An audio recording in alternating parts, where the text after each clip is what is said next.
Paul Roach, 60 years of age. He was the athletic director at Wyoming. And after Dennis Erickson posted a 6-6 record in 1986 and dashed off for Washington State after just one season, the athletic director, Paul Roach, presented 2 names from Erickson's staff as candidates for the job. But the trustees at the University of Wyoming believed that Paul Roach was the best candidate for the position. His love of the school, his love of the state, and his desire for continuity of the Cowboy football program. And finally, on January the 8th, 1987, Paul Roach, 59 years of age, became the second oldest head coach in NCAA history. Only Joe Paterno of Penn State is older. So now, for the first time in the history of Wyoming, he is athletic director and head football coach as well. And after posting a winning season and capturing the WAC conference-ship, he's in a bowl game against the Iowa Hawkeyes and head coach Hayden Fry. And Hayden Fry, Jimmy, 9 years at the University of Iowa. He has 70 wins. Over the past 5 years, they are the winningest team, you may be surprised to hear, in the Big Ten. 45-15-1. Michigan and Ohio State both 43-16-1. He took them to the Rose Bowl in 1981 and 1985. And no Iowa team since Hayden Fry has come to the university has finished in the second division of the Big Ten. Remember, for 90 years, Iowa could only come up with 2 bowl games. This is their 7th consecutive bowl game under Hayden Fry. Pride and discipline, the psychology of winning. He's made it all work at the University of Iowa. He also won the toss, but the Hawkeyes have deferred to the second half, so the Cowboys will get the ball first. The man that was the hero of the 1986 Holiday Bowl with that last-second field goal, Rob Houghton. The senior out of Glenview, Illinois, will kick it off and back deep for the Cowboys of Wyoming. 83 is James Loving, who averages about 17.7 yards. And Steve Vanna, number 22 out of Omaha, Nebraska. A marketing major is the other Cowboy back deep. So we're just about set to get underway from San Diego, California. It starts under sunny skies, but the temperature will dip down. Temperatures in California this week have dipped all the way down into the 20s from Los Angeles down here to San Diego. It's a sellout crowd. They couldn't print the tickets fast enough. Jack Murphy Stadium, the home of the Super Bowl. And as they increase the seating for the Super Bowl, they have sold more Holiday Bowl seats. Houghton spots the ball at the 35-yard line. A long delay for James Loving and Steve Vanna. And some emotion and perhaps some jangled nerves. But as soon as the helmets start to crack and the ball's in the air, the nerves and the butterflies give way. We're underway in San Diego, the 10th annual SeaWorld Holiday Bowl. End over end, not very deep at the 18-yard line. Steve Vanna cracks it around the left side, up around the 30-yard line. And that's where the Cowboys of Wyoming will start 1st and 10. Let's meet the Cowboys. Craig Burnett, only 17 games as a Wyoming quarterback. He's thrown for over 4,000 yards, folks. He is a good one. Gerald Abraham, the leading rusher in the history of the program. Benny, you just saw, and he's a tough one. Hoffman is the leading receiver. Loving and Sargent, great athletes on this team. Hoffman, not the leading receiver, but a good one at tight end. The tackles may be a problem. Iowa will go after them today. The best lineman, probably the center, Grant Salisbury. He makes the signal calls on the offensive line. Loving comes in motion near side. Benna, Abraham are the running backs. A little delay, nothing doing for Gerald Abraham, the senior out of Denver, and Myron Kepi, the senior out of Durant, Iowa. As you look at the Iowa defensive interior line, made the tackle. Kepi, 77, made that tackle. Haight is the big guy, all Big Ten, very tough. Wyoming will have to keep him out, no question about it. Burke is a starter. Ridley is filling in for Joe Mott, who has been suspended. We'll talk about him. The inside backers, Puck. Major reconstructive surgery in the offseason on the shoulder. He's back, and he's a good one. These two guys at corner are very young. The safeties, Burt is the better of the two. Hess playing his first game. Motion by Gibson out wide to the left side. Straight drop, Burnett, flare pass. Incomplete, deflected at the 33-yard line. Intended for Eric Loftus out of Portland, Oregon, and Kerry Burt, the senior out of Waterloo, Iowa, back in the coverage.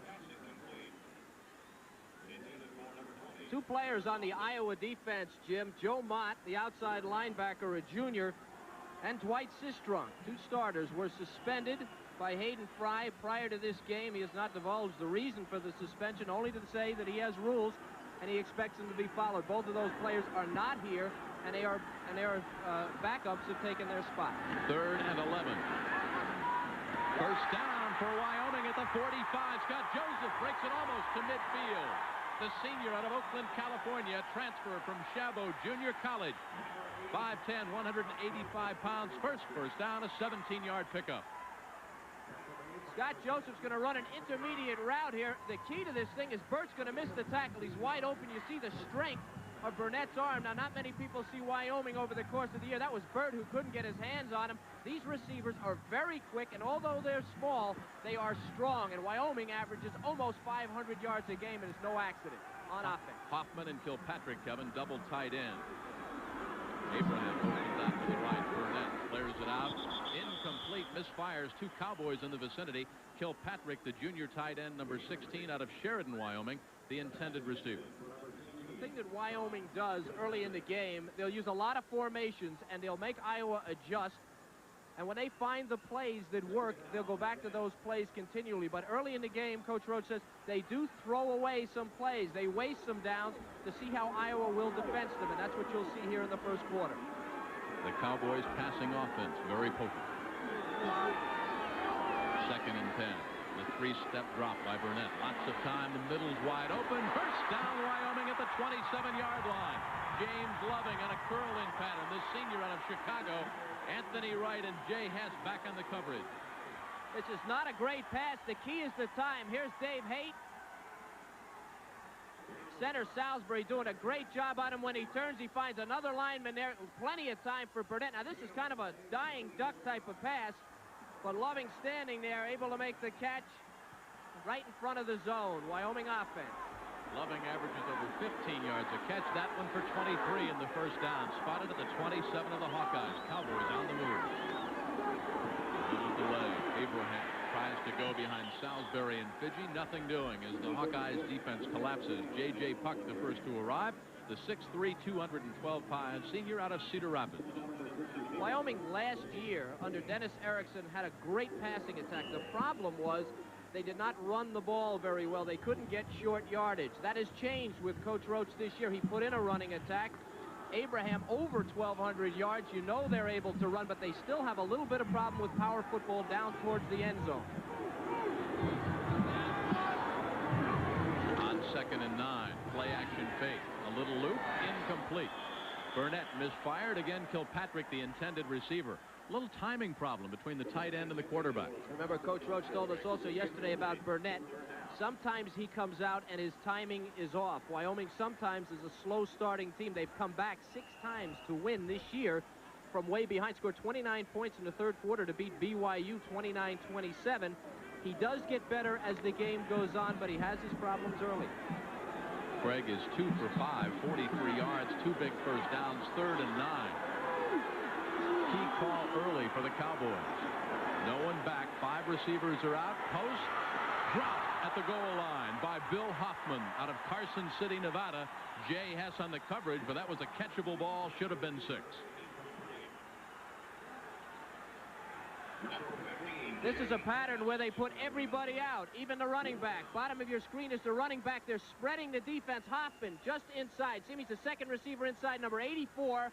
That ball just a little bit long. Hoffman dropping it when he's hit. We'll see that again. Iowa did not defend it well enough. The safety didn't get over in time. A 43-yard try for Greg Worker. He's 4 for 10 from this distance. On its way. It is good.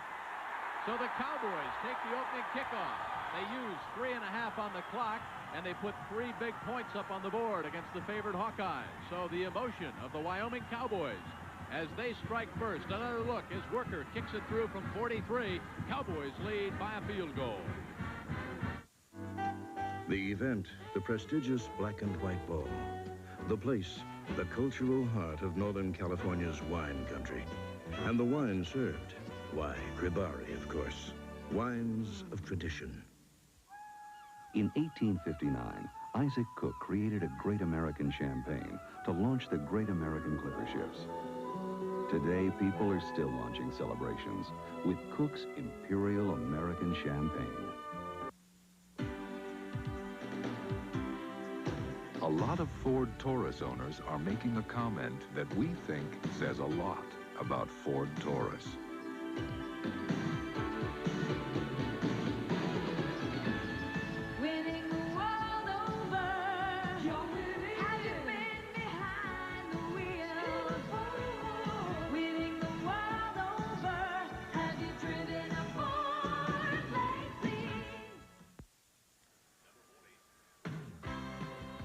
beautiful harbor scenes in San Diego as ESPN's presentation of the SeaWorld Holiday Bowl is being brought to you by Guild Wines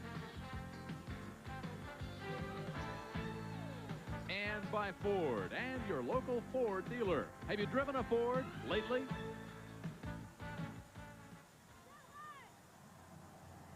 The sights of the SeaWorld Holiday Bowl. The Cowboys strike first after that 43-yard field goal by the senior out of Clayton, Michigan, Greg Worker. There he is. He'll kick it off from the 35 and back deep.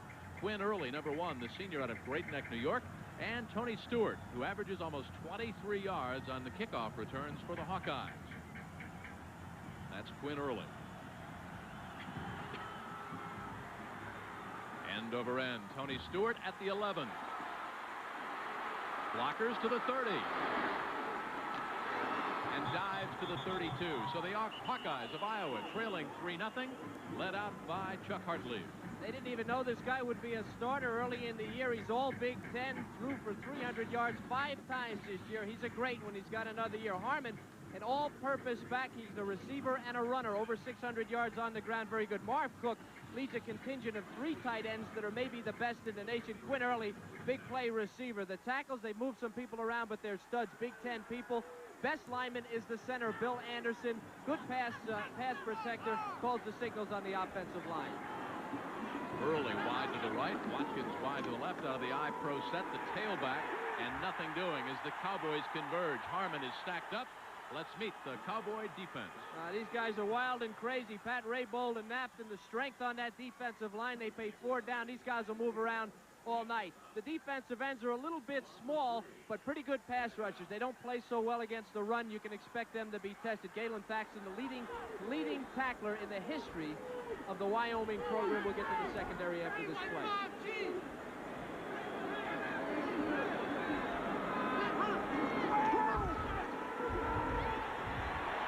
Underneath at the 30-yard line, David Hudson. Hudson cracks it up near the 40-yard line. Still shy by 3 yards of first down yardage.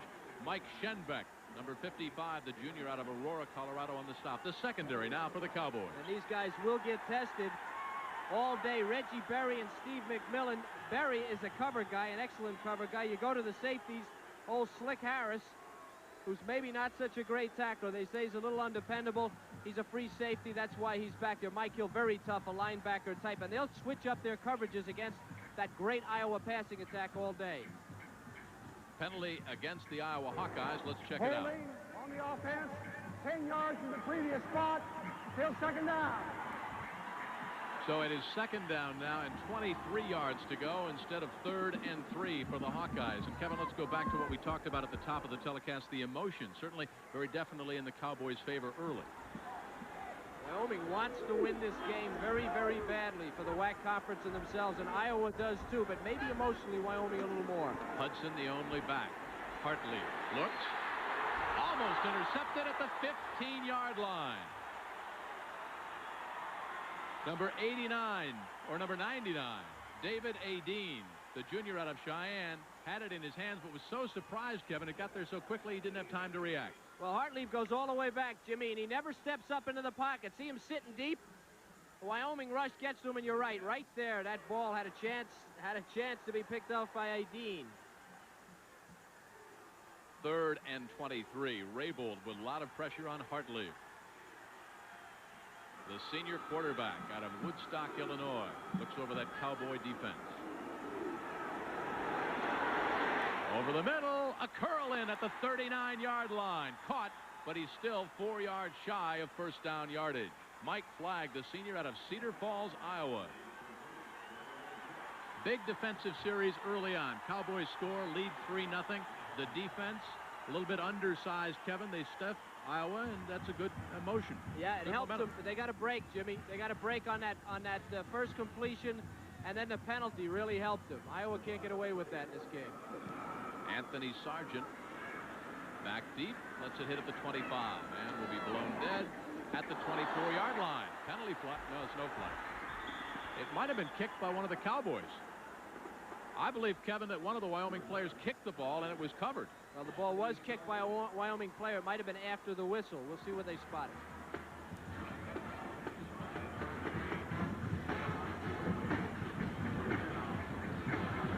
2:37 left to go in the first quarter. Wyoming took the opening kickoff and marched down a 43-yard field goal, the difference early. Your face takes enough abuse, so you need the Gillette Good News Plus disposable. Its Lubra-Smooth strip is designed to reduce irritation, so shaving feels so good. Good News Plus. Sunday, Gianfranco Rossi defends his World Super Welterweight Championship title against dangerous Dwayne Thomas. Budweiser presents a live top-ranked boxing special Sunday night on ESPN.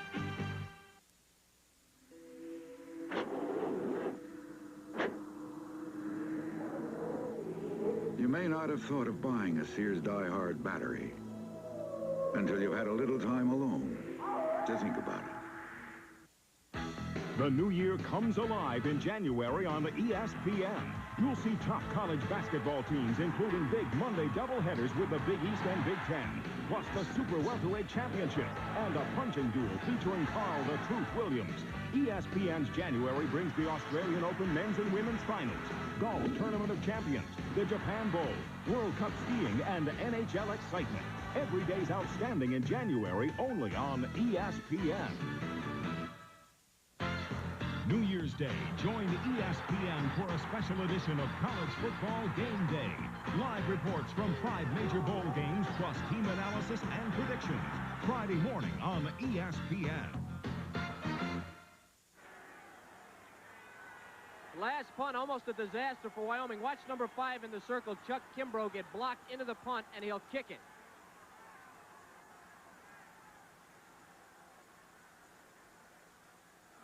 On 1st and 10 for the Cowboys. Play action fake incomplete at the 21 for Scott Gibson. Thrown by Craig Burnett.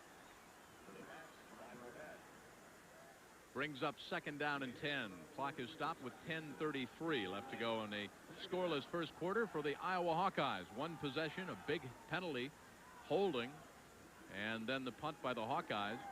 And almost a costly mistake, Kevin, by the Cowboys on that punt. But the Cowboys covered it, so we've got 2nd down and 10 as Burnett brings them out. Sargent, number 6, out of Los Angeles, the senior wide receiver, slotted out top of your screen. Behind Salisbury and Fidji goes Gerald Abraham, the senior halfback, in the grasp of Dave Haight, the senior out of Dyersville, Iowa. The thing that the Wyoming offense does to you by changing formations and using motion in different sets in the backfield, it makes that defensive line and the linebackers think and wonder. And because it's such a strong passing team, you're really thinking about getting back into pass coverage and not the run. And that's one of the things that makes the run effective. Abraham, the Cowboys' single-season rushing leader, over 1,200 yards. 3rd and 5. Burnett again keeps no one in. 5 receivers out. Incomplete at the 27-yard line, looking for Steve Bennett. Meanwhile, on the bench, Scott Runyon, a former Wishbone quarterback. Let's go down to the sideline and Charlene Hawks. Jim, it's not often that a school's career passing leader sits on the bench, but such is the story for Wyoming Scott Runyon. He was a Wishbone quarterback under the old coaching regime, and then when Paul Roach moved in, he felt that Craig Burnett fit better under the offense. But he certainly knows how to come in and take over when needed. Case in point, in his only start of the season against New Mexico, he scored 6 touchdowns. Not bad. Hopefully we'll see some action from him tonight. Jim? Thank you, Charlene. The punt by Marciano hits at the 42-yard line, takes a good bounce for Wyoming, and rolls dead all the way down at the 29-yard line. So it will bring up the 2nd possession for the Hawkeyes of Iowa. Head coach Paul Roach, 60 years of age. A lot of writers refer to him as having 1 foot in the grave, but he still feels like a youngster. Well, the team calls him Gramps, but not to his face. Charlene made a point about Runyon, what a good player he is. Something that should be brought out about Runyon. He's 5'9". This is a straight drop-back team. Burnett is 6'1", and there's a big difference, and that 5'9" really works against Runyon in a drop-back type of an offense as opposed to a wishbone formation. What the Hawkeyes have done when the opponent has scored first. Hartley pitches back to the tailback. Kevin Harmon trapped. Nothing doing. Excellent penetration by Jeff Napton, number 80, the senior out of Yuma, California. Helped out by Mike Hill. Napton's 6'5" and 245, but the thing about these guys is they're so quick. Here's Napton, number 80, running down the line. Now, that was a stunt where he ran free and was able to get outside because nobody blocked him. He was a down lineman when that play began. He actually turned out to be an outside linebacker. Early and Watkins wide to the left. Hudson stays in the backfield along with Hartlieb on 2nd and 14. Over the middle. Drop at the 43-yard line. Marv Cook, the senior tight end out of West Brank, Iowa. A 1987 academic All Big Ten. Let's talk about that offensive front, Kevin, of the Hawkeyes. 270, 260, 260, 260, 290 across the front. How are the Cowboys trying to negate the size disadvantage? Well, they do it by movement, and we've shown a little bit of movement. Things like they just did with Napton, get them up and get them running along the line and stunt, make that offensive line of Iowa think about where they're going to be. They're never in the same place twice, and they change their coverages quite a bit, too, in the defensive secondary. The audible by Chuck Hartley. Harmon and Hudson are the running back. Play action fake. Here come the Cowboys. There goes Hartley. David Adine, a 255-pound marketing major out of Cheyenne with a loss of 14. 4th and 28. It takes Chuck a long time to get back, and watch how deep he goes. Now, if he's able to set up and step up, Adine would be behind him. Adine beats Alexander, and Hartley's about 10 yards deep right in his path, and he makes the play. Marv Cook, the tight end, also punts. One punt for 45 yards. This a line drive kick. Sargent at the 49 of the Hawkeyes. Looks for some blockers, dances up to the 45. 1st and 10 Cowboys. They lead 3-0. 8:21 left to go in the Holiday Bowl. The SeaWorld Holiday Bowl from Jack Murphy Stadium in San Diego. Along with Charlene Hawks, Kevin Kiley, I'm Jim Kelly. Welcome back to the 10th SeaWorld Holiday Bowl. The Cowboys, a 4-point underdog to the Hawkeyes of Iowa, leading 3-0. 8:21 to go in the first quarter. Spotted just outside the 45-yard line of Iowa. You look at Craig Burnett, the senior quarterback out of California, 6'1", 175 pounds, and what he's done in his career at Wyoming. Cowboys like to get off the bus throwing the football. We talk about 5 wideouts and nobody in the backfield to block. He's 2 for 8, 43 yards, and 2 big first downs that led to that go-ahead field goal. Motion by Loving. Play action fake. Loving wide open. Did he stay in bounds? He did at the 37-yard line. He'll be about 3 yards shy of first down yardage. Sean Ridley, the junior out of Omaha, beaten for Iowa. Hawkeye's philosophy was going to be we're going to go with coverage and not pressure on the passer. They're not getting the pressure, but the coverage is not close enough against these guys. Both wide receivers for Wyoming, Loving and Anthony Sargent, you see Loving there, are junior college transfers, as is Craig Burnett, as is the tight end Hoffman. These guys are little, not major college material out of high school, but great athletes. On 2nd and 3, a delay around the left side, blocking by Weir as Gerald Abraham is stacked up. 3rd and short coming up for the Cowboys. Well, there were 26 head coaches in Division I that changed locations as the 1987 season began, and these 5 all had their teams in bowl games. The Cowboys, Paul Roach, the Tigers, Mike Archer, the Trojans, Larry Smith, and Bill Curry, of course, for the Crimson Tide of Alabama, and Dave McWilliams in his rookie season at Texas. Great job by those 5 gentlemen. And there's Paul Roach, 60 years young. Talked it over with his wife. They said, why not? So he's wearing 2 hats. He's the athletic director and the head football coach. First time that's ever happened at Wyoming. Abraham motions wide left. Burnett fires. Got his man at the 33. Turns it up to the 25. And Anthony Sargent dives out of bounds for a Wyoming first down.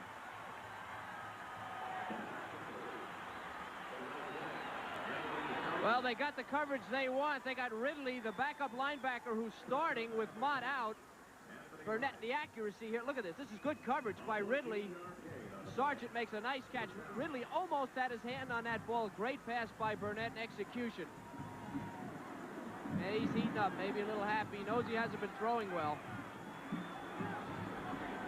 Spotted at the 22 of the Hawkeyes. Lone running back, Steve Benham, motions to the right. All kinds of time. End zone! No, he just sailed out of bounds. Sargent, nicknamed Sarge, out of Los Angeles. A breakaway threat. Outstanding speed. Dangerous and fearless over the middle. Missed the spring with a shoulder injury. A junior college transfer. Look at this catch. Look at the extension. He hit the ground. Never had possession. That's some great athletic ability for a guy 5'8", 170 pounds. One of those little wide receivers. Crowd reacted to the replay on the screen at Jack Murphy Stadium. On 2nd and 10 from the 22. Abraham dances down to the 20 in the grasp of J.J. Puck.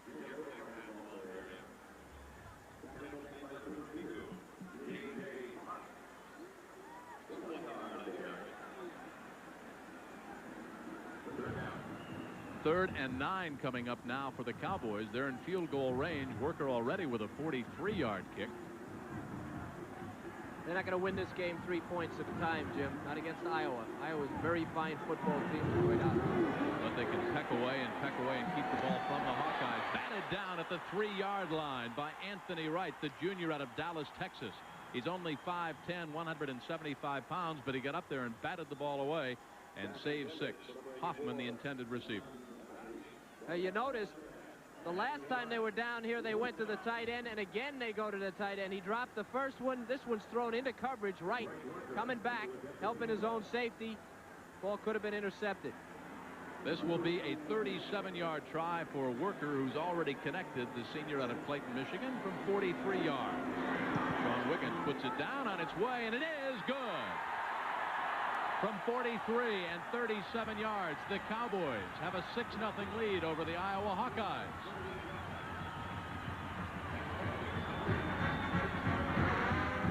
Well, if you're a Cowboy rooter, Kevin Conley, 6:37 to go, you lead the favored Hawkeyes by 6. A lot to cheer about. I would not really be concerned with the offense. They knew they'd be good offensively. If I was cheering, I'd be cheering for the fact that their defense has played well to this point. Iowa's very explosive, and I expect them to score a lot of points in this game still against the Wyoming defense when they figure out what it is Wyoming is doing.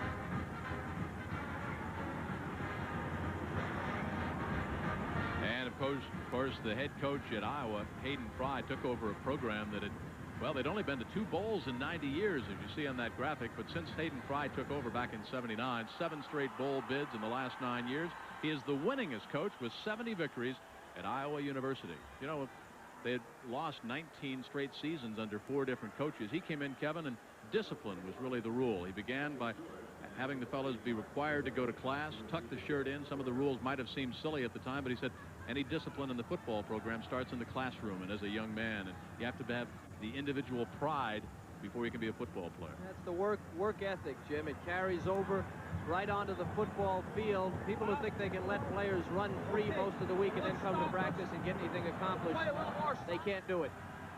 Worker, who has field goals from 37 and 43. Short kickoff to the 12. Tony Stewart. Down at the 26-yard line. Down on the sidelines are Charlene Hawks. In talking with the offensive and defensive coordinators prior to the game, I think we all got the distinct impression that it's very different preparing for a bowl game as opposed to a regular season. They said that usually they only spend about 4 days watching 3 to 4 films. Well, now they had almost a month. They said it was a little too tempting not to watch all 11 or 12 films, but after they did, it kind of left them in a bind, they said, a little bit too confused, not knowing what to do. Could there be such a thing as preparing too much for a bowl game? Charlene, they point out that the bowl game is supposed to be a reward.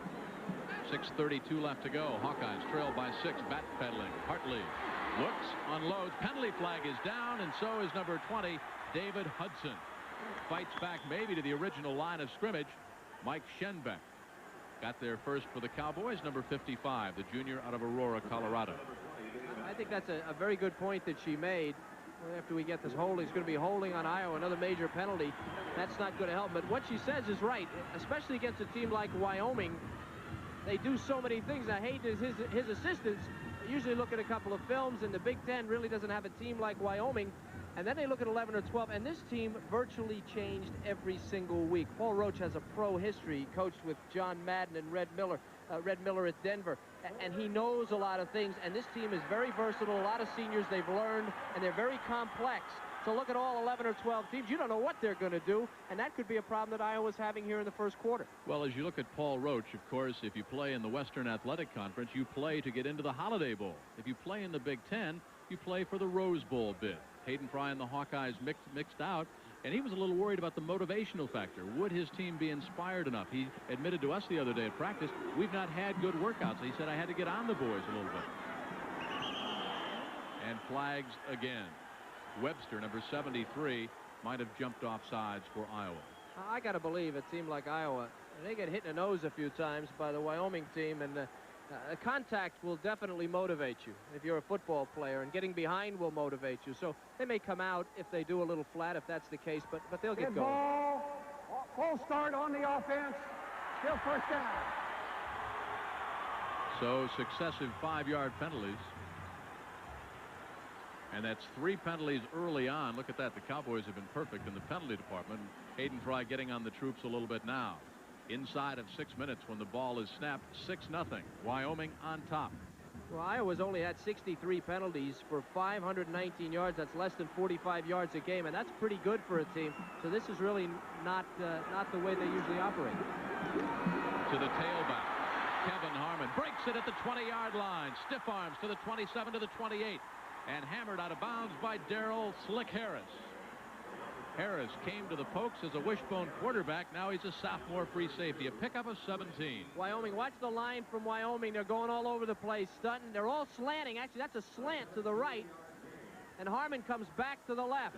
And now's a good job here by the corner, holding up the block and letting the rest of the defense come and catch up. And the Wyoming has been good this year, although their defensive statistics aren't good. They've been good at taking things away, like the running game for a running team, the passing game for a passing team, and making the big plays when they had to. 2nd and 8. Line holds, good protection for Hartley, but he misfires at the 32, looking for Mike Flagg, the senior tight end, who is 6'6", 250, a big target out of Cedar Falls, Iowa. Linebacker coverage from Schenbeck there, and again, it's going to take a while for Hartlieb to figure out some of these coverage. Wyoming runs a lot of coverage. That's not been Hartlieb's strength, Jim, is reading coverages and picking up blitzes. That's not his strength. His strength is his arm. Hartlieb now 1 out of 4 in the passing department, 20 yards. He keeps 2 backs in, Hudson and Harmon. Watkins to the left, Early to the right. The audible by the senior quarterback out of Woodstock, Illinois. Batted down at the 20-yard line. That's an incompleted pass, not a fumble. And David A. Dean, the junior out of Cheyenne, 6'4", 255, got those huge redwood-like 3 arms up in the face of Chuck Hartlieb. Offensive line's going to have to make some adjustments. Well, they're showing blitz. Wyoming walked up to the line of scrimmage, showed blitz. Hartlieb, I believe, went to an audible.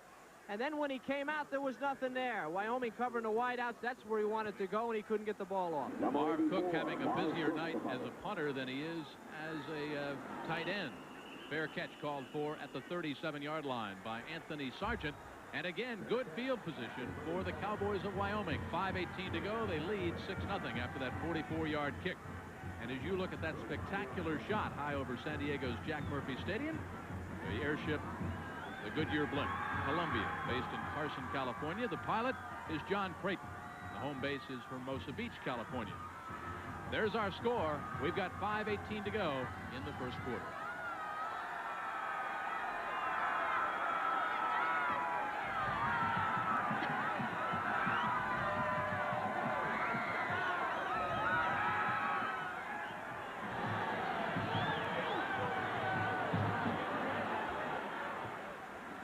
Burnett sets the Cowboys down, looks to the right, comes back to the left. A drag foot by Eric Loftus. Will they give him the reception? They say yes. Right in front of Hayden Fry and the Hawkeyes, who don't like that call. The senior out of Portland, Oregon, a 6-footer with a great extra effort. His dad played at Montana State. Straight zone, a nice throw by Burnett, and look at the catch. And the toe, and a good call by the official. Burnett heating up a little bit. He's getting a little more accurate. Off the replay, some of the fans didn't agree. Eric's brother, Jeff, played at Montana, and his sister, Cindy, runs track at Oregon. They're an athletic family. You'd expect to catch one.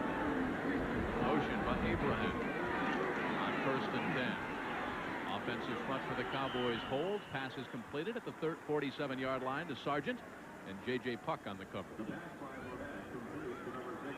One of the problems a linebacker has against a team like a guy like J.J. Puck, number 32. That's Brad, 32, top of your screen, coming up and making that tackle. The problem he has, he wants to play the run. He's a big, tough guy, 6'3", 212 pounds, plays the run very well. Against a passing team, you can be frustrated, dropping back all the time, not being able to get your hands on those guys. When you do, you want to make an impression. From the 47 of Iowa, power dive off the right side. The hole sealed off. Steve Bennett went nowhere.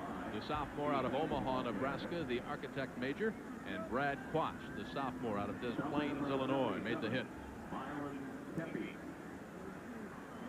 Wyoming just picking away at him with the pass and the run. Not really having much success running the ball, but throwing the ball well enough and keeping the run in the game plan.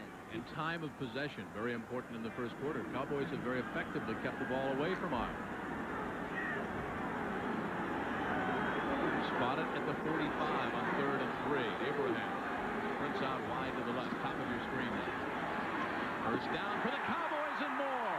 He caught it at the 40, loose football, but they are saying that Hoffman's knee was down in the vicinity of the 32-yard line. Hawkeyes came up with a loose football, but Bill Hoffman was down, and Hoffman is down, the senior out of Carson City, Nevada. Bill Hoffman, number 94, left of your screen. He's just leaving your screen. He and Burnett played junior college ball together. You wonder why he's the leading receiver, or one of them. It's a good throw. Let's see where he gets hurt. He's down. The ball, I'm sure it looked like he had it when he hit the ground. It might be a rib injury. It looked like he got hit in the side, and lower left side. So, timeout, 3:47 to go in the first quarter. Cowboys leads Iowa 6-0. There's our time left, 3:47 in the first quarter. A scoreless first quarter for the Iowa Hawkeyes, whose offense has been non-existent early on. Wyoming's defense with slants, with stunts, and with very aggressive play, shutting down the Hawkeyes. And Bill Hoffman, number 94, the senior out of Carson City, is down. He's 6'4", 232, the number 1 receiver for the Wyoming Cowboys. Captained his high school football and basketball team. Dad played at Idaho, a psychology major. Now, Tom Kilpatrick, number 16 right there, who was converted from quarterback to tight end, will apparently see action for Bill Hoffman as they are taking the stretcher out and getting some words of advice from Paul Roach down on the sideline of the Cowboys. Kilpatrick is also the punter. So now, Kevin, you've got your punter in at starting tight end, and the troops get a little thin. Yeah, he wouldn't be backing up if he couldn't play. I'm sure he could play. Hoffman has 2 catches so far tonight. For his career, he had 119 coming in, just 5 short of the Wyoming record, which was 124, set by Steve Martinez. Of course, our Charlene Hawks is down on the sideline, so we'll get an injury update for you just as soon as Bill Hoffman comes over. On Friday morning, January the 1st at 11:30, ESPN kicks off your New Year's with a preview of 5 major bowl games. We'll have live reports from the Sugar Bowl. I'll be at the Cotton Bowl. Of course, we'll cover the Rose Bowl, the Fiesta Bowl with Tim Brando and Bino Cook, hosting from the site of the national championship, the Orange Bowl down in Miami. New Year's Day at 11:30 a.m. Eastern Time.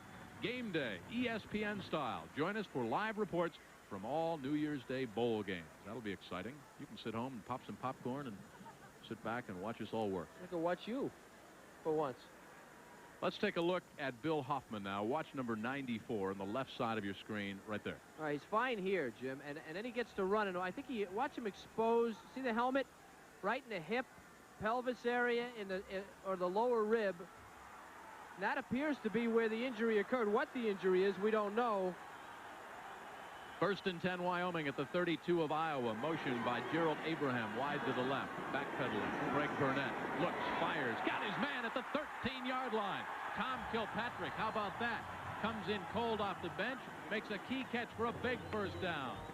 He came in with only 11 catches for 76 yards. Now, that's not really a reflection of how well he receives the ball, but probably of the type of year that Hoffman is having. There is a flag down on this play, however, and Wyoming's going back. They're going way back because the flag was thrown at the 38-yard line. deep in the backfield. Generally indicates holding. Yeah, you shouldn't have to hold with a three-step drop, but evidently that's what they did on this play. Pat Flood, our referee, so we'll get the call at the 3:23 mark of the first quarter. Holding on the offense, 10 yards from the previous spot, still first down. One of the things that Wyoming does is they take that short drop by the quarterback, a three-step drop, and the receivers get into the secondary quickly. So it brings up 1st and 20, and it would have been 1st and goal. Spotted now, way back at the 38, check it, at the 42-yard line. That was a 32-yard holding call against the Cowboys. Slot wide to the right. Power football behind Weir and Salisbury, and the sophomore Steve Bennett cracks it right up the middle. Dave Haight, the nose guard, on the stop. Jim? Charlene, how about an injury update? We just talked with Bill Lyons, the head trainer for Wyoming, and he said that Bill Hoffman's right upper arm is broken. He was, of course, holding very still as they wheeled him off. I'm sure a very disappointing accident for this young man. So the number 1 wide receiver, and that's what he is. A tight end is actually a wide receiver, the way the Cowboys deploy 5 wideouts. Out with a broken arm, Bill Hoffman.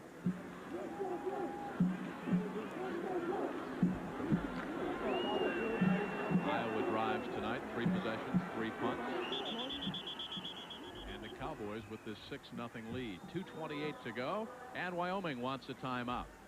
So we'll take a timeout. 2:28 left to go in the first quarter. 2nd and 17, the ball at the 39-yard line. And Kevin, let's go back to that momentum factor. Wyoming has pushed Iowa's around pretty well. Well, no question the Cowboys have the momentum, and what they're looking for here at the very least is a field goal to put them up 9 points, and Iowa would need 2 scores to get the lead back. Be sure and be with ESPN tomorrow night for college basketball SEC style. The Kentucky Wildcats, led by Rex Chapman, go down to Nashville, Tennessee to take on the Commodores of Vanderbilt. Vandy extremely tough at home. Just ask Dean Smith, whose Tar Heels were upset there earlier this month. Join Bob Rathman and Dick Vitale for all the action beginning at 8 o'clock Eastern Time. More college hoops on ESPN. There goes the number 1 receiver for the Cowboys. Just 3 receptions short of Wyoming's all-time mark. Bill Hoffman, senior out of Carson City, Nevada. Not the way a senior would like to close out your college career. Bowl game of reward, but looks like he's in pretty good spirits. That's a tough cookie. That's a tough cookie for you, waving to the camera with a broken arm. He's been a great one for Wyoming all year, and a big loss in spite of that catch by Kirkpatrick right away. And he's a guy that really makes it go. He almost had that touchdown early in the game. It was just over his fingertips, and he seems to be okay. And the coaches feel he's a legitimate pro prospect. There's a lot of them on this Wyoming team, and the Iowa team. 2nd and 17 at the 39 of Iowa. Burnett, all kinds of time, unloads, deflected, and almost picked off. Scott Joseph, the intended receiver, the senior out of Oakland, California, that junior college transfer. And it brings up 3rd and 17. We asked the Wyoming defensive coaches, how would you defense this great offense that averages almost 500 yards a game, your own offense? They said they would blitz it. Iowa is not blitzing it. They're trying to cover, and their coverage, very frankly, their zone cover is getting beaten early in the game. We may see him go to a blitz here pretty quick. 3 wideouts, Sargent, Loving, and Loftus, all deployed wide to the right. Gibson motions to the left. Now the blitz. Burnett reads it. Caught at the 15 by the Sarge. Anthony Wright on the coverage. Boy, you couldn't lay the ball in any better. There's no defense for this. They sent Ridley among other people, number 90, and they get to Burnett. But look at Burnett.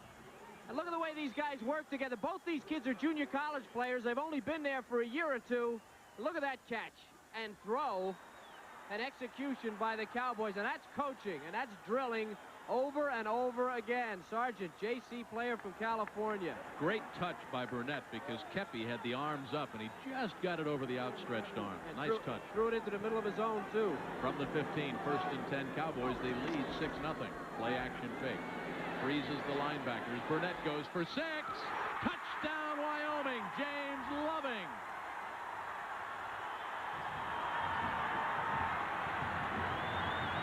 I'll be curious to see this on the replay to see if there wasn't a little pushing off.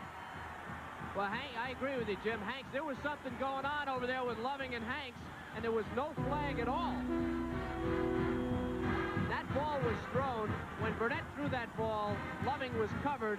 Now, it was either a bad throw or he had absolute confidence that he could make that catch in traffic. Loving's second touchdown catch of the year. Last year, Loving had a school record 54 catches and 6 touchdowns. And the Cowboys will go for a 2-point conversion. This, a chance to put them up 14-0. Again, 5 wide out. Burnett backpedals, looks over the middle, covered, comes back to the right, incomplete. 12-0 Wyoming, looking for Loving, who had the touchdown catch. Now let's see if there was any offensive pass interference. Watch 83 for Wyoming. And 45 for Iowa. Again, lots of time now. The offensive line doing a remarkable job here. No pressure from the Hawkeyes. Now, this ball is thrown into the corner. Loving, either push there. Now, it was either a push by Loving, we got into it late there, or a push by Hanks. The catch made by Loving, and it's a touchdown.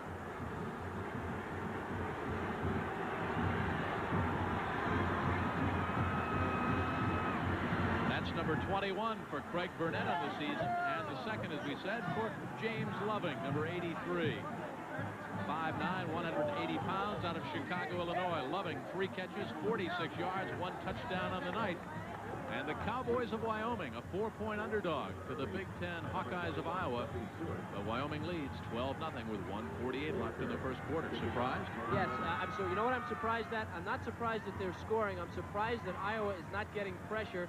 The Wyoming line playing exceptionally well, and the Hawkeyes not really forcing the action on the defensive line. Worker with field goals of 43 and 37 yards will kick it deep to Peter Marciano. Yep, the nephew of the famed heavyweight boxing champ Rocky Marciano. Tony Stewart, number 21, is also back there. And this is Quinn Early with some great speed. Needs some blockers, cracks it up across the 25 to the 26-yard line. Well, we talked about Craig Burnett's 21st touchdown toss. There's the drive, 8 plays, 63 yards, 3.5 minutes. And Loving with a great grab in the left corner of the end zone, a 15-yard scoring strike. Cowboys lead 12-0. And they've kept the ball away from Iowa very effectively. 3 possessions, 3 punts for the Hawkeyes.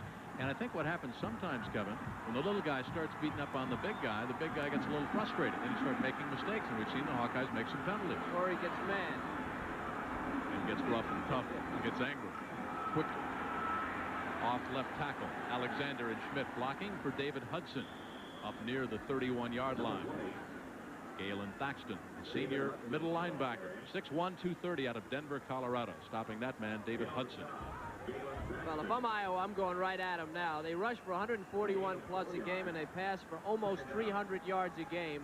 I think they need to establish the running game, and I'll just tighten down the chin strap and go right at the Cowboys. Let them know this is the Big Ten. This is how we play. Use that size advantage. Hudson, the fullback. He's got the ball. Blocking by Anderson and Divis up front. Here come the Cowboys. Scott Hanser, the first to arrive. The senior out of Billings, Montana. Number 90, Galen Thaxton, is a leading tackler in Wyoming history. He's had an injury to the knee, problem getting off blocks. No problem here. He just sits, he reads, he steps in the hole. And here's number 90. Hi, I'm number 90, introducing himself to number 20 and making the play. And somebody's got to come out and get him, either a center or guard. Nobody touched him on that play. You played linebacker, and when you've got gang tackling like that, everybody is in the game emotionally. You know, the adrenaline's going for everybody. Well, you know, you get that because people are moving, Jim. Everybody on this defense moves at the snap of the ball, and they're running games, and a lot of guys get loose, so you do get gang tackled. He'll be coming now on 3rd and 5. Hartley got his man, Quinn Early, and that's a Hawkeye first down. An 11-yard pickup. Coleman back there on the coverage. He's been quiet, Quinn Early. His first team All Big Ten.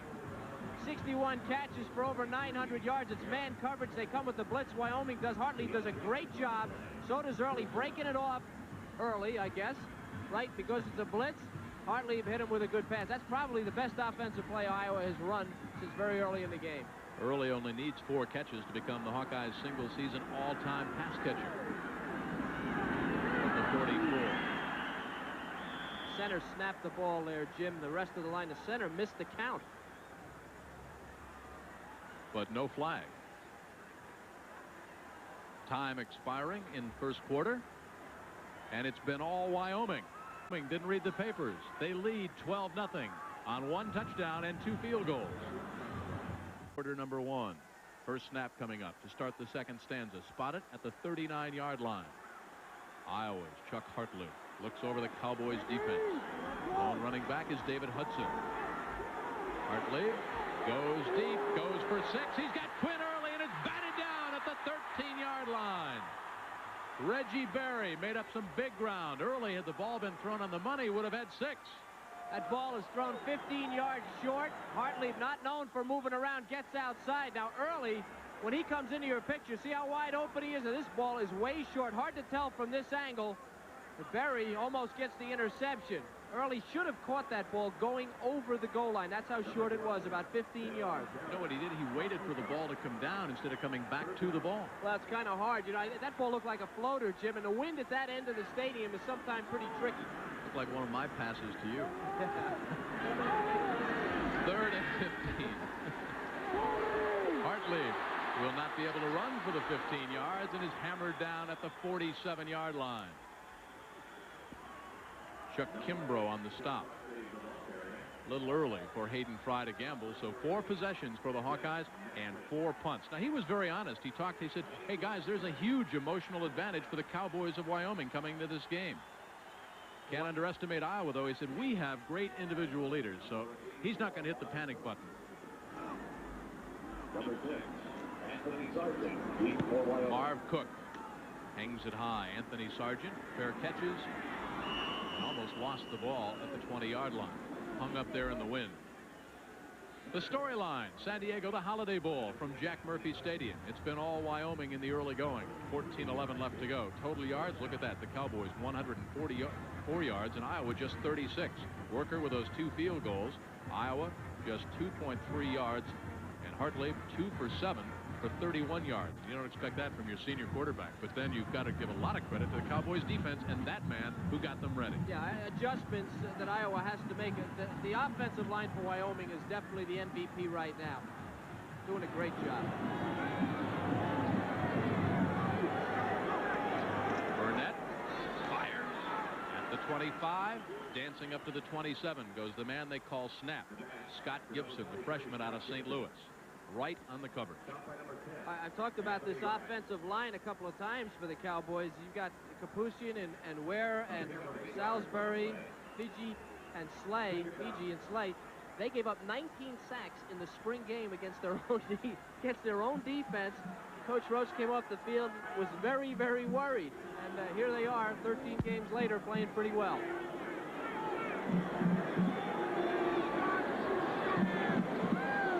2nd and 3. Abraham behind Fiji and Salisbury and Slay on that right side. And Myron Kepi, the senior out of Durant, Iowa, 6'3", 260, helped out by Sean Ridley. And there is the strength of the Iowa team defensively. Against the rush, they give up less than 3 yards a carry, and that is a glaring weakness for Wyoming. They are not physically big and strong enough to move these guys out. If they had to be in a position where they had to run, they'd be in big trouble, and that's why this lead is important to them.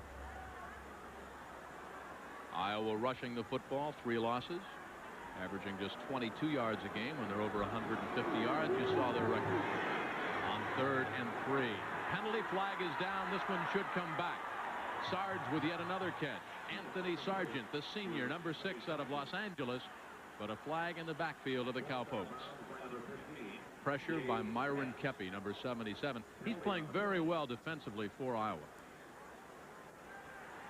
Holding against the Cowboys. Sean Ware, number 51, on Haight, number 64. Haight gets around. He had some help there. No point grabbing his shirt, but he did anyway. And that's a costly error. I'm impressed with Burnett. His ability to see the whole field and find open receivers. Critical in this offense, and he does a great job of it. Well, I was impressed at the luncheon yesterday, the way he conducted himself. But also, this young man, Craig Burnett, he's had a terrible time with injuries. Had a broken arm when he played in junior college, came to Wyoming, had a broken knuckle, had a broken hand, and persevered. And now 230 completions, 416 attempts, 21 touchdowns on the year. And he backpedals here on 3rd and 13. Abraham dances to the 25, fights his way up near the 28, and he'll be about 2.5 yards shy of first down yardage. So the Cowboys of Wyoming leading the Hawkeyes 12-0. Apparently will have to give up the football with 12.5 left to go before halftime. And it'll be Tom Kilpatrick. He's the punter, but he's also now the tight end with the loss of Bill Hoffman with a broken arm. And Peter Marciano back deep. He broke Iowa's record for punt returns this year. The old mark held by Niall Kinnick all the way back in 1937. Marciano, the fair catch at the 38. And good field position for the Iowa Hawkeyes with 12:09 to go in the first half of the 10th annual SeaWorld Holiday Bowl. 1st and 10. Hawkeyes, they trail by 12. Bass in the backfield. Hartley backpedals, looks over the middle for the tight end. First down for the Hawkeyes. Mike Flagg, a key catch deep in Wyoming territory at the 34-yard line. The Hawkeyes came with 2 tight ends, 84 Marv Cook and 86 Mike Flagg. Watch the senior out of Cedar Falls, Iowa. Well, they got single coverage, 55. The linebacker, Schenbeck, see him trying to cover. What a great throw by Hartley over the linebacker and in front of the safeties. That's why the guy has been so good, why he's all Big Ten in that great conference. Just a tremendous, tremendous pass by Hartley. Flagg holds the Iowa career record for tight ends, 80 catches. 1st and 10 from the 34. Hartley dropped at the 34 by David Hudson. Boy, that makes a long walk back to the huddle because nobody was in the vicinity. Pressure, though, on Hartley by Mitchell Donahue, the freshman out of Billings, who was redshirted last year. Wyoming has felt that they need to double cover the tight end position because of Cook and Flagg and Clark. The 3 of them are all great tight ends, and that means that they're going to suffer somewhere else. They felt that if they did that Iowa would keep people in to block for Hartley. But in that case, they slipped the fullback out, and no one covered him. You'll see that again. 2nd and 10. Line of scrimmage still to 34. Hudson and Goodman down to the backfield. This is Hudson who dropped the ball, gets the call. Hole opened up by Schmidt, Anderson and Divis up front, and Jeff Napton, whose brother played in the USFL. Jeff battled back from a knee injury. He was a fullback in high school. Number 80, the senior, 6'5", 245, defensively for the Cowboys. And you've got to be impressed as the game goes on. A lot of people expected the larger offensive front of Iowa to start wearing down the Cowboys. That has not been the case. That happens late in the game, Jim. I always noticed they got some great helmets in this game. Always like the Wyoming helmet. How about the Iowa helmets? There's some good helmets. You still have yours? Yeah, I do, yes. 3rd and 7. Hartley, nobody to pass to. Let's see, a late flag for intentionally grounding. Eric Coleman came crashing through on the safety blitz. Pressure on Hartley. Looked like he wanted to get the ball off to David Hudson, but Hudson wasn't looking. The recognition for Hartley has been very difficult all year for the blitz, and he had a real bad time of it that time. And that's the result, the intentional grounding of the pass. Now watch, he's real. They're coming. Everybody's coming from the outside, from the inside. Now he doesn't know what to do. Absolutely no idea what to do, and he does the worst thing he can do. You just throw that thing out of bounds high, and it never occurred to him. Hayden Fry, who said we've got some great individual leaders. His team set some of their own training rules. His team behind by 12 points, and he was very concerned about the emotional advantage that the Cowboys would have coming into this game. Admitted that the workouts were not good. Had to get on the troops a little bit. You can bet he'll get on them at halftime. Yeah, well, the concern here really is concentration. You have to be concentrating against Wyoming with all the things they do, and they've lost it. 5th punt of the night for Marv Cook. It's a beauty. Fair catch signaled for, but this one sailed all the way into the end zone on the fly. Sarge was back there, but Cook airmailed a 53-yard beauty. 10:47 left to go before halftime, and what a halftime it'll be. In the circle, number 23, Eric Coleman, the cornerback. Now he's going to check to see if the tight end standing up right there is the guy who's going to release. If he doesn't release, he's coming. Watch number 23, who was in the circle. Nobody picks him up. He comes around the end, causes big problems for Hartley.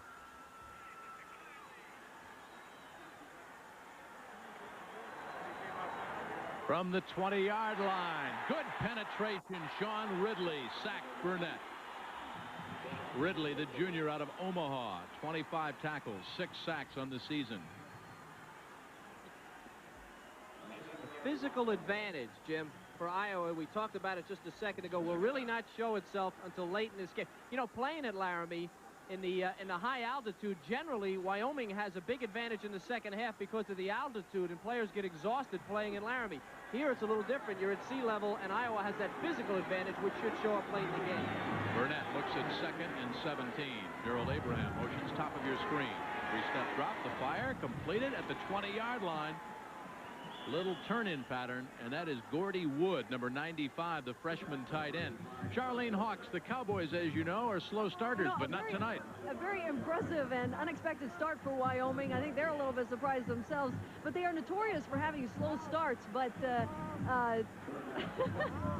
but Iowa is also known as a comeback team, and so we'll be seeing a lot from them, I'm sure, the next half. Who are your friends down there? 9:49 left to go before halftime. Charlene Hawks, our sideline reporter tonight. Kevin Kiley up here in the booth. I'm Jim Kelly, and hope you're enjoying the 10th SeaWorld Holiday Bowl on ESPN.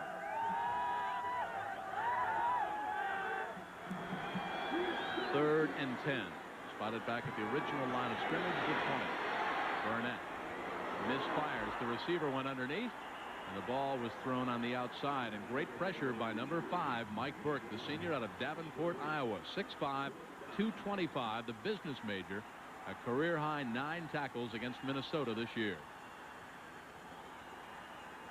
Tom Kilpatrick, again, he's the backup tight end. He's also the punter. Marciano is back deep.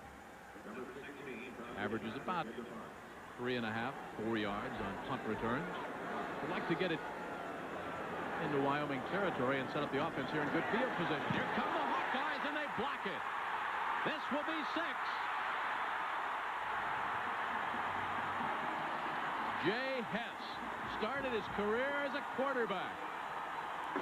He knew what to do with it when he found it.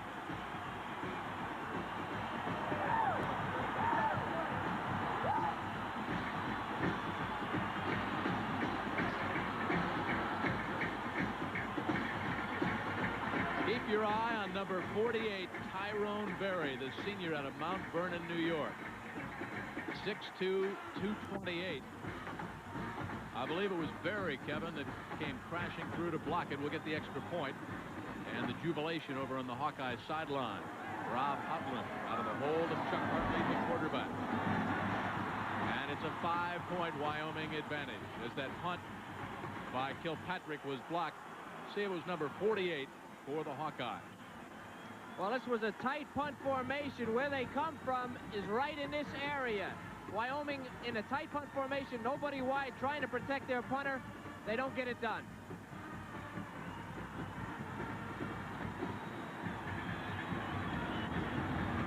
You can see him coming right up the center. Now the up back is the guy that has to make that play, but because the wide guy took him away, everybody got up the center and made the play. A bad snap too.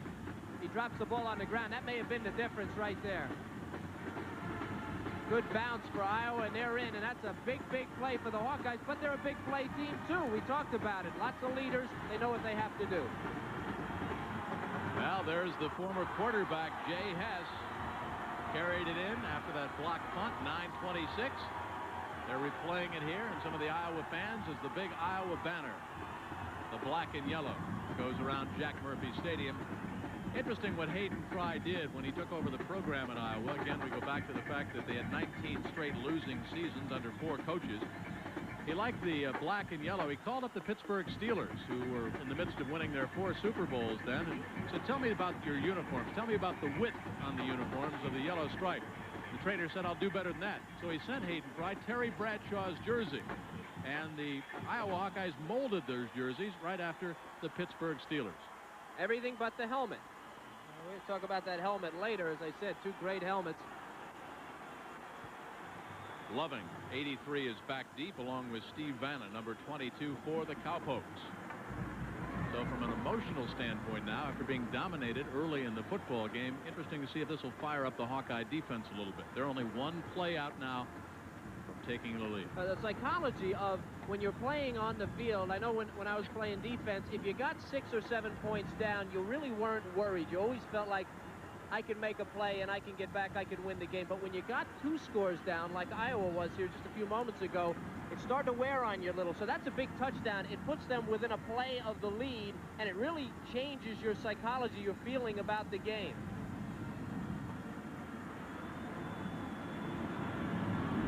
And of course, the same is true of Wyoming, who had a two-score lead, and now they're down to a 1-score lead if Iowa gets a touchdown. Houghton from the center of the field. Three-step approach, not very deep. It's end over end, and at the 13, it's James Loving. Good speed. He's got some blockers. Tries to get outside and turn the corner, and he's bumped out of bounds at the 24-yard line. 9:19 to go. James Pipkins bumped him out of bounds. So here come the Cowboys again, leading by 5. They led 12-0 after the first quarter, and the only scoring in the second stanza belongs to Iowa. I think they may be missing Hoffman. Their offense, later stages of that first quarter, early here in the second quarter, has not really been as powerful as it was early in the game. Iowa may be getting used to it, too, which takes an adjustment to play against these guys. Motion by Abraham, top of your screen on 1st and 10. Burnett batted, incomplete at the 28-yard line. Contact made, and Dave Haight batted that ball up in the air. You can see the emotion the Hawkeyes now playing with after that quick score. There's some big plays there by Haight, and J.J. Puck behind him covering the receiver that Burnett wanted to go to. Haight, of course, all Big Ten, a player that just makes all the plays. He's just manhandling the defense. Has enough presence of mind to get up there. Now that pass was intended for a short receiver, and Puck was right on him. Could have been intercepted. Safety valve, Abraham. Good play. Picked up 5 yards on his own after being apparently stopped at the 31-yard line. Kerry Burt on the stop out of Waterloo, Iowa. The senior, 6'1", 207. He started his career as a wingback, switched over to defense in 1985 for Hayden Fry. He leads with 7 interceptions, Jim. And Iowa's defensive philosophy here is they feel they don't have great athletes, but they'll hit you. So what they're doing is they're getting back in their zone. So Wyoming will complete some passes. They're going to come after him, try and knock it loose.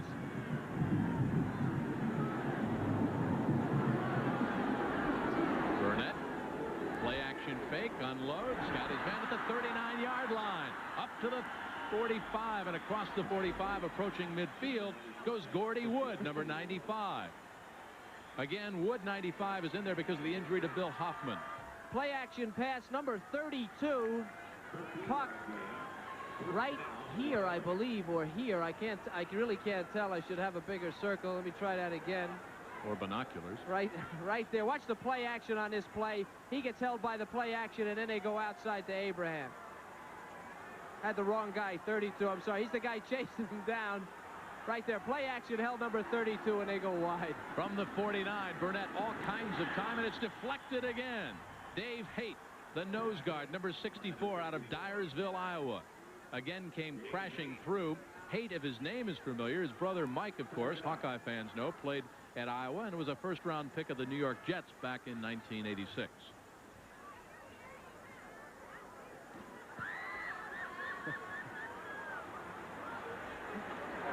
Do you like my circles, Jim? I do. I feel like you're on Hollywood Squares. You see how I make them so perfect? I'm able to draw those things. I'll take Kevin Kiley to block. The draw to Gerald Abraham. In the grasp of J.J. Puck. Well, Kevin alluded to the Hawkeye helmet, and Charlene Hawks has found one. Take a look at this A&F. It stands for America Needs Farmers. About 3 years ago, Coach Fry and his team decided they want to do something to alert Americans to the plight of farmers across the country, the Midwest in particular. So they came up with this, and Coach Fry said it was their way of saying that we think you guys are great and we want to help. It certainly has attracted a lot of attention.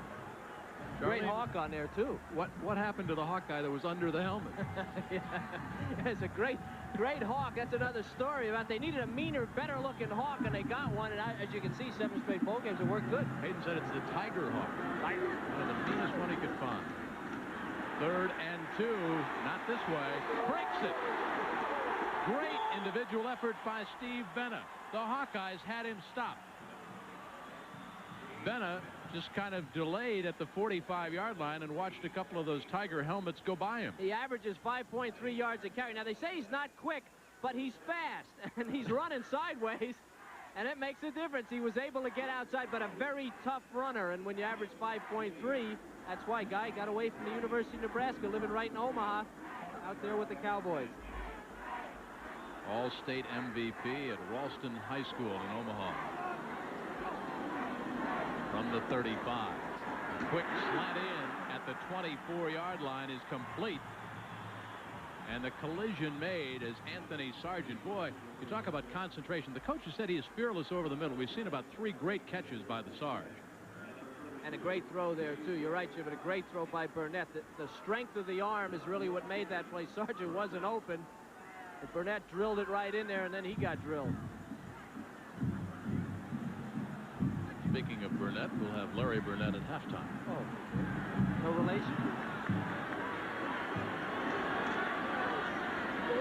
Craig Burnett batted down. Steve Thomas, the senior out of Denver, a 6'1", 270-pound right defensive tackle, transferred to Iowa from Nebraska. There he is. Got his hands up, his big lumberjack-like arms, and batted that ball down.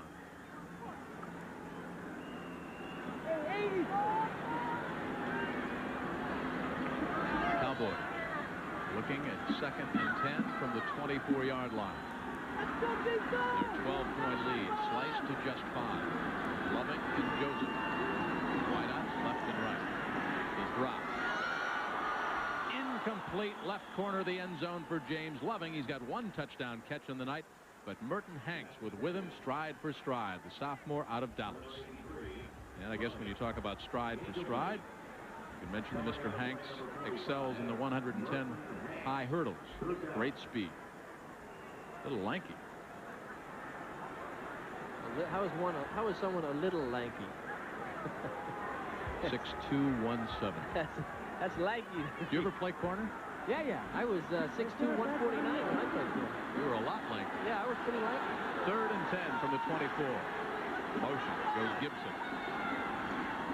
Burnett looks over the middle, fires on the post, 1st and goal inside the 5. Gordy Wood again, the freshman, and he had Anthony Wright, the junior out of Dallas, beaten badly on the play.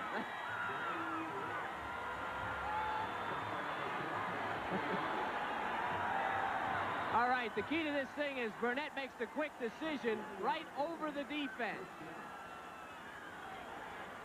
Before the safety of the corner can get there, it's another perfect throw. We talked about him early in the game, how he warms up. Starts off maybe a little bit off, but he warms up. He's warming up, folks. 1st and goal from the 3-yard line. Wood in motion.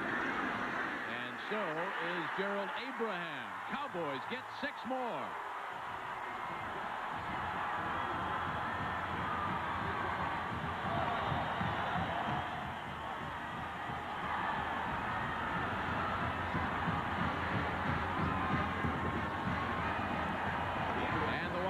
Fans ecstatic in the first half here at the SeaWorld Holiday Bowl.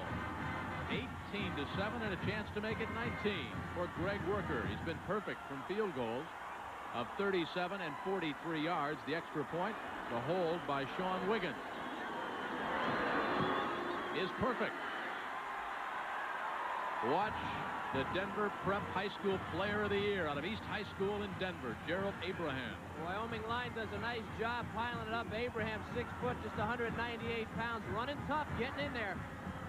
The 13th touchdown for the education major, and the Cowboys lead 19-7.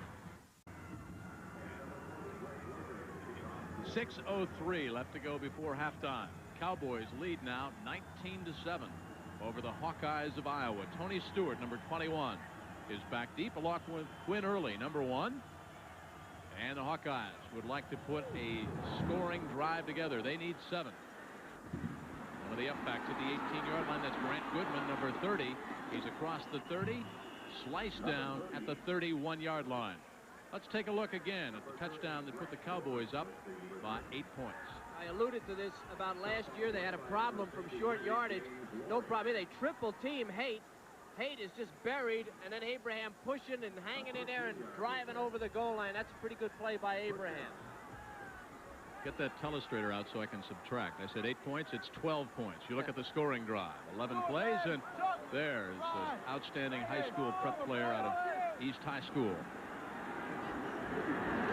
Hartlieb now, 3 out of 9, 59 yards passing, will run around the 30 to the 35, dives out of bounds.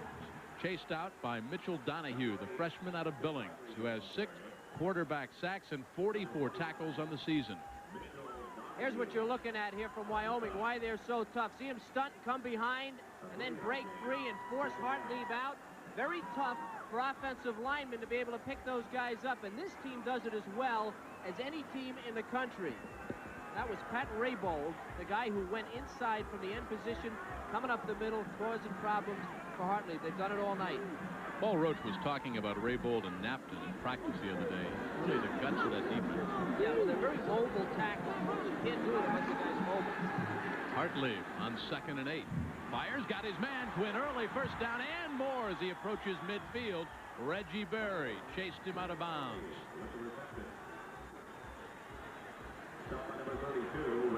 Our shots from high above Jack Murphy Stadium here in San Diego, provided by the Goodyear Blimp Columbia out of Carson, California. The pilot is John Creighton, and the home base Hermosa Beach, California. Goodyear Airship Columbia. I wonder if they could zoom in on the America's Cup, which now resides at the San Diego Yacht Club, not far from Jack Murphy Stadium. In fact, Sail America's headquarters, just a drive and a 5-iron from Jack Murphy Stadium. Hartlieb on 1st and 10 from the 48. Fires out, sideline near side. Got his man, Marv Cook, the tight end out of West Branch, Iowa. Averages about 18 yards of reception, and Reggie Berry getting a pretty good workout now. They're starting to work on number 32. We're going to see it again. The slanted tackle going around. That's Raybold. Now watch him pick it up. The Iowa line have cut down on their splits, and now they're zone blocking and doing a lot better job of picking it up. Giving Hartlieb a little chance to throw the ball. Takes a while, you know, when the speed of a team, what they do, it takes a quarter and a half, 2 quarters, sometimes a half before you realize and you adjust to it. Iowa doing a better job. And you saw that huge disparity in the passing yardage. On 2nd and 3 from the 45. Hartlieb almost a free play. Wants 6 and may get it. Misfires at the 5. Travis Watkins, you can't get any more wide open. The sophomore with blazing speed. High school teammate of Dan McGuire. Dan McGuire, of course, the sophomore quarterback for Iowa. They've got 3 quarterbacks. They started with 3, started all 3 of them. Dan McGuire's got an incredible arm. I hope we see it today. It's a great arm. And Pahalski, the 3rd-string quarterback, started 5 games last year. He's an excellent quarterback. 3 that probably would start anywhere. Hartlieb came out of the pack around the 3rd game of the year. He's been in there ever since, doing a fine job.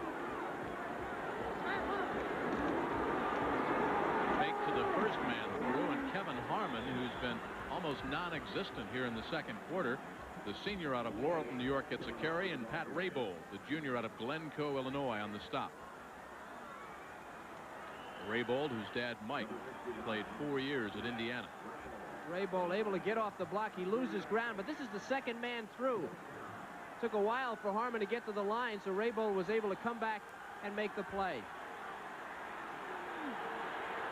Inside 5 minutes when the ball is snapped on 4th and 1, and the Hawkeyes will go for it.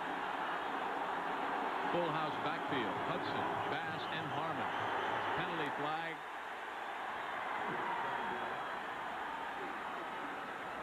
That was Edine, I believe. David Adine, number 99, the junior out of Cheyenne, right defensive end. And what he did is they sent a man in motion out of the full house, and he went on that movement. Dead ball, offsides on the defense. That's the first down. Richard Bass, the junior, went in motion, and Adine saw the motion and a little aggressive, cost the Cowpokes 5. One of the things I remember about playing at Wyoming was how intent they were on teaching you to go on movement. And just drill you and drill you and drill you. And in this case, Adine so gunned up on that short. It's a first short yardage situation. He just jumped as soon as he saw any kind of movement. Watkins wide to the top of your screen, and number 1, Quinn Early, wide to the right. Hartley with the audible. Hudson, the lone running back. Here come the Cowboys. Hartley doesn't see it. Sacked at the 46 by Mike Schenbeck, the junior out of Aurora, California, number 55. Out of Overland High School, a justice major. He delivered the verdict. Not very big, but very, very quick. Schenbeck able to come from the outside. Again, they've cut down their splits on the inside. So now Wyoming, from the left side of your screen, you'll see Schenbeck a back trying to block him. Never had a chance. Hartley never had a chance. Didn't see him. And while they got the protection up the middle, they didn't get it on the outside. Very close to a face mask.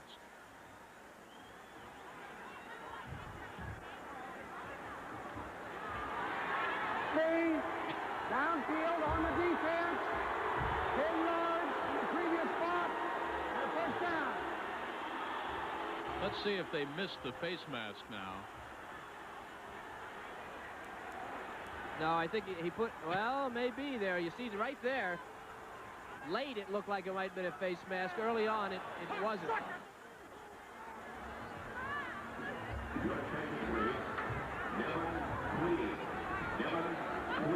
Hayden Fry, who when he took over at Iowa said he had to change the mental attitude of the entire community. Started with the news media, the faculty, the fans, everybody had to indoctrinate them as to what it was like to win. You just don't win, you have to first learn how to win. From the 28 of the Cowpokes. Hartley, left corner. Quinn Early dropped the ball at the 5.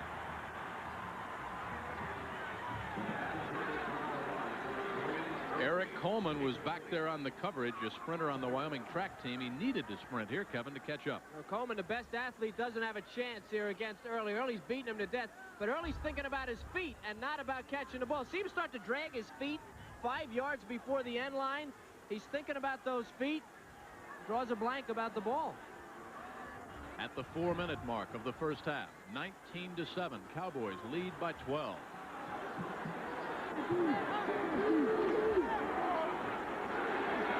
Hartley, Quinn Early, first and goal at the 6.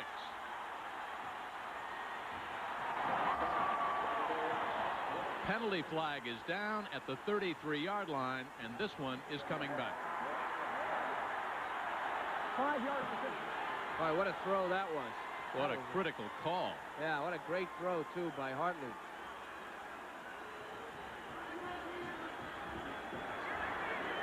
So instead of being first and goal from the 6 and driving for a touchdown that could maybe put you down by just 5 points, let's see if we can pick up the hold here. Now it's Greg Divis on number 80, Jeff Knafton. This is what happens when you have guys moving around. See it? You can see him trying to hold him. And they get the protection. That's the thing that'll happen. Wyoming jumping around on that defensive line and getting the seams, and these guys are just not getting in front of them, so they have to hold them. 5 penalties on the night for the Hawkeyes, 57 yards as you saw there. Clock starts, 3:52 to go before halftime. Again, 19-7, Cowboys of Wyoming on top. The champs of the Western Athletic Conference taking on the Big Ten Iowa Hawkeyes. Slot to the left. Watkins and Early are outside. Hartley looks at 2nd and 15. Deep drop. Fires. Open man. The tight end. Mike Flagg at the 20. Down at the 19. Mike Schenbeck with a stop. It's a straight zone. Number 86 will be lined up on your right. And Wyoming, they finally caught him in a coverage that they had the right play called for. He's standing up. Now Wyoming drops, and he just goes right across the field. Nobody's looking for him to come across, and that's what happens. Hartley hits him. Now Wyoming has changed their coverage, and they don't get caught in a straight zone very often, but they did there, and Flagg made the most of it. Kevin, while we've got a second, talk about some of the adjustments that Paul Roach shared with us at practice the other day. Wyoming known for making tremendous second-half adjustments. How do they do it?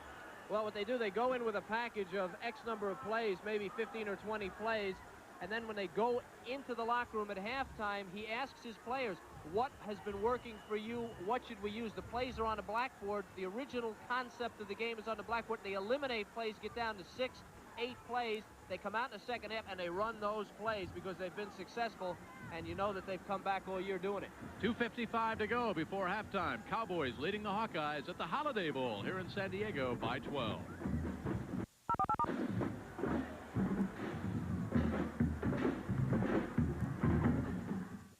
The symbol of excellence, the legendary Rolls-Royce Silver Ghost, now recreated by Franklin Mint Precision Models in the official die-cast model authorized by Rolls-Royce Motor Cars Limited. The 1907 Silver Ghost, only one was ever built, and now it's recreated in an incredible model, hand-assembled from more than 127 pieces. Each feature is authentic. The removable spare tire, protectively coated sterling silver-plated trim, pedals, instruments, and engine details precise to the very last spark plug. A stunning collector's piece for home or office. To order, call 1-800-453-1500. Use your credit card or mail $30 and be billed the balance in 3 payments. The imported Silver Ghost with certificate of authenticity. Call 1-800-453-1500. The Rolls-Royce Silver Ghost. There's nothing quite like owning a Rolls-Royce.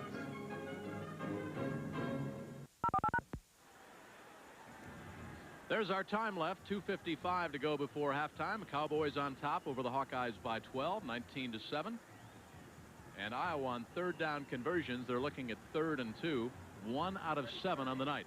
But with the ball at the 19-yard line, I almost think, Kevin, that they're in 4-down situation, huh? Trailing by 12. Yeah, well, this is a team, I believe, that can power the ball, and that's what they should do. They'll play action fake. Hartley looks, gets it out, finds Kevin Harmon, and Harmon is stopped. And then the ball pops loose, but the play was whistled dead near the 17-yard line. Now, this will be very close to first down yardage. Galen Thaxton, middle linebacker, in the grasp of Kevin Harmon.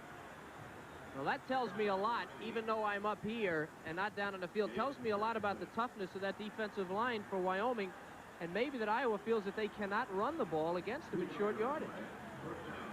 First down for the Hawkeyes, and a big one it is. Spotted at the 17-yard line. 2:42, 2:41, 2:40 and counting. Iowa needs 7. I'm surprised Iowa hasn't tried to run on those defensive ends. They've got a couple of 240, 245-pound defensive ends on Wyoming. Bass and Harmon are the running backs in the I-Pro set. Bass is the fullback. Harmon's got the ball, the tailback. Dives to the 15-yard line. Clock continues to wind down. Scott Henzer and Thaxton on the stop. It was one of those little defensive ends was in on that play, too. David Dean. The problem with them, if you try to run at them and they stunt, they're not there anymore. Somebody else who's bigger is there. Timeouts remaining. Both the Cowboys and the Hawkeyes with 2. Harmon now just 5 carries, 15 yards. He came in with a bad ankle. Now, he's been nursing an ankle injury. They've had a lot of injuries in the backfield, Iowa has. Hartley looks incomplete at the 11-yard line in the direction of Quinn Early. Schenbeck, I think, actually was closer to the ball. Schenbeck's done a nice job here early in the game. Now, I got to believe this is tight end territory. You got some good tight ends, great tight ends on the Iowa team, and when you get in this close, Wyoming probably going to double cover the tight end, and Iowa's going to try and get them loose up the middle. Hawkeyes, Kevin, 7 of 17 passing for 97 yards. Cowboys are 16 of 30 for 215 yards. Iowa with just 15 yards rushing. All of that belongs to Kevin Harmon. Flagg and Cook are both in the game, both tight ends. 3rd and 8, sprint out. Here comes the blitz. Hartley dumps it off, caught at the 14 and up to the 13, and maybe the 12 goes Kevin Harmon with Chuck Kimbrough riding his backside. And another penalty flag is down. There's just no time to even run their offense.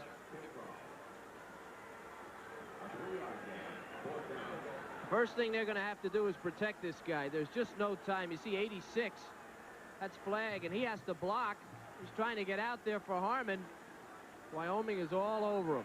Field goal try coming up on 4th and 6. The ball spotted at the 13. Hash mark near side. Chuck Hartley, the quarterback, will put it down for Rob Houtland, the senior out of Glenview, Illinois. It's on its way, and it's no good. A 30-yard field goal, trailing by 12, is no good. 55 seconds left to go in the first half, and the Western Athletic Champion Cowboys lead by 12. When the sun goes down, gonna light up the night. Silver label, red ribbon, I think that's right. Gonna light up the night. Michelob lights. Gonna light up the night.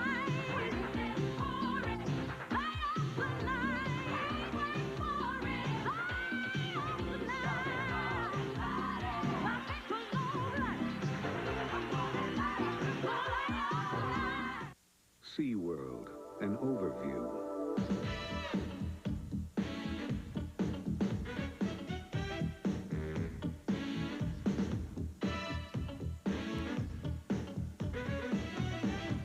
SeaWorld and Underview.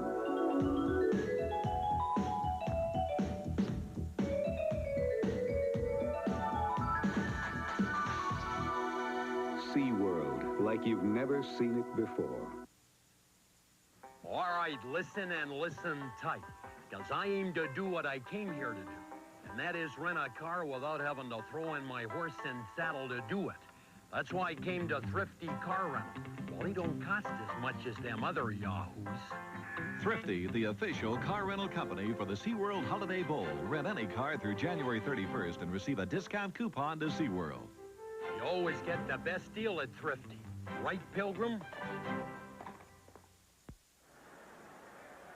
Rob Houtland, kicker for Iowa, had never missed up to 29 yards. That was a 30-yard attempt, 17 for 17 in his career. He missed that one in a big game. Cowpokes keep it on the ground and fighting his way up near the 24 as time winds down. Gerald Abraham.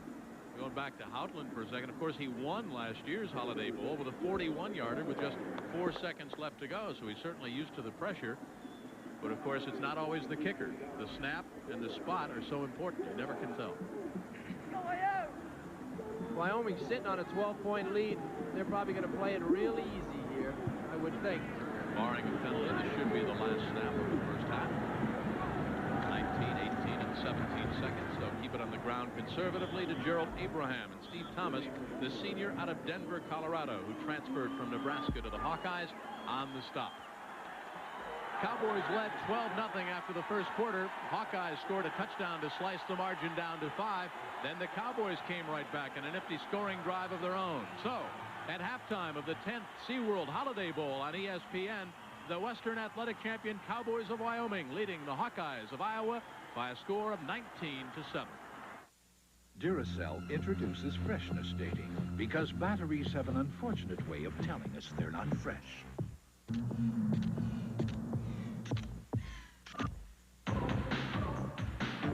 Perhaps they weren't fresh when they were bought. But only new Duracell battery packs have a freshness date that guarantees they're exactly that. Fresh.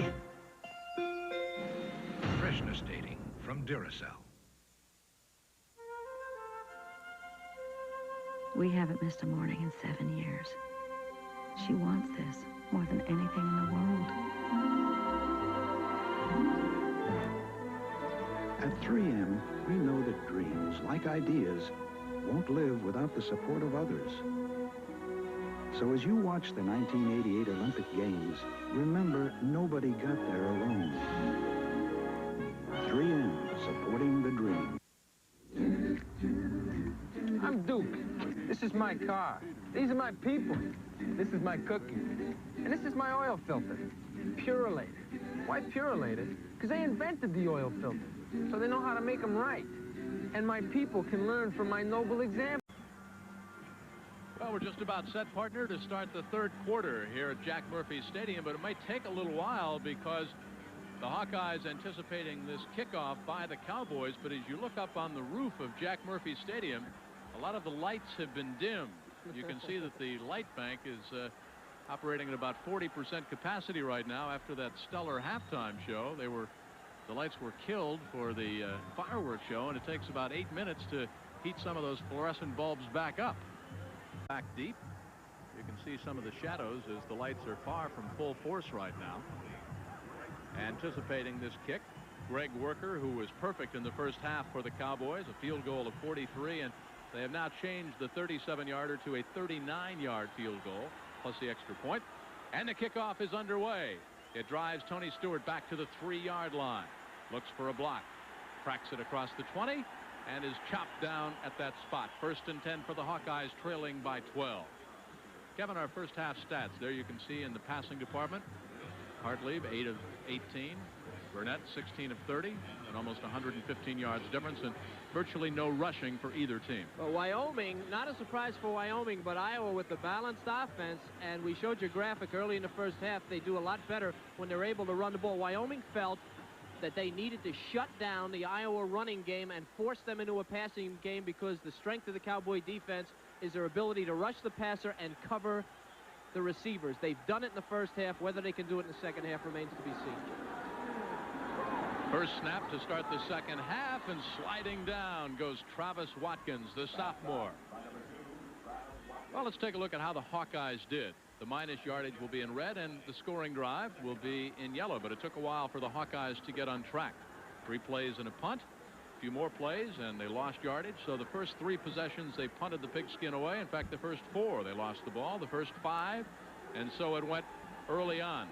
The only touchdown, the only scoring drive was set up by the defense. They missed the field goal. It was a blocked punt and a 5-yard run after the punt was blocked, took it in for the touchdown, and the only 7 points that the Hawkeyes had. So there were no scoring drives, and a busy night for the punter. Raybold on the stop of Kevin Harmon. 2-yard gain. All right, let's take a look at Raybold, number 69, right in the middle of your screen. Now watch him jump up and get outside and make the play here. See, he's not even thinking about going straight. Now nobody picks him up, and he's able to flatten out, which is what a defensive lineman does on a wide play, and gets out to the end line, is able to toss him out of bounds there. From the 30-yard line. You like my circles? It's like holiday. They're starting to deteriorate as the game goes on. Can all the lights be turned on, please? All the lights, please be turned on. That sounds like I sounded about 5 days ago. I think that's a reasonable request here, don't you, Jim? I think they've got them all turned on. Again, it takes a while after they flip them back on to heat up some of those bulbs. Well, at the conclusion of this 10th SeaWorld Holiday Bowl, we've coming hockey action. The Winnipeg Jets and the LA Kings coming up live. Mike Emmerich and Bill Clement took the red eye out of New York, and they've got that hockey action coming up. The NHL on ESPN. Let's go down to the sideline and rejoin Charlene Hawks. Everyone was concerned down here about the lack of lights. Well, what happens is that they have to turn on only half of them at a time, because there's not enough power to turn on all the lights at once. They have to do it gradually, and they say it takes about 15 minutes for full power to be restored. Well, Charlene, you can do your rendition of Twist and Shout. 19-7 is our score. Let's talk about what adjustments, Kevin, the Cowboys might have made. We made it so much of the fact that Paul Roach and his crew put on the board the plays. They throw out what didn't work. They'll concentrate on what did work effectively, and the Cowboys known for making tremendous second-half adjustments. Yeah, I think that in terms of Wyoming, I think great athletic plays were part of it. Sargent made some unbelievable catches. Burnett made some throws. Iowa did not play bad defense. They played pretty good defense. The loss of Hoffman, that was the play that was open 2 or 3 times early in the game. They didn't score on it because of a drop ball, and then, of course, the time Hoffman was injured was an open play. So I think we'll see more to the tight end. Whether or not they have the same kind of confidence in Kirkpatrick, we'll have to wait and see. Wyoming did well offensively and defensively. I don't know how many adjustments they need to make. Paul Roach, he is 60 years of age. I asked him for a word or a phrase to describe his season. He said, ecstatic. Listen, sweetheart. Have you any idea what would happen if you rent a car from somebody other than Thrifty? Chances are they'd cost too much. Thrifty car rentals near the airport, not in it. Their overhead's lower, so they cost less. If you don't rent from Thrifty, you'll regret it.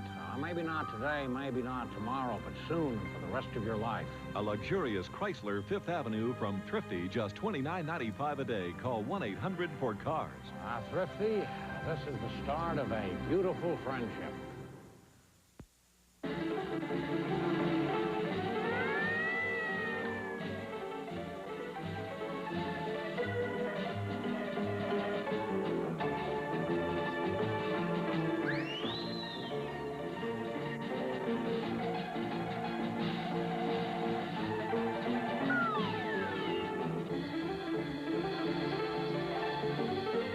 Today's Duracell lasts 30% longer.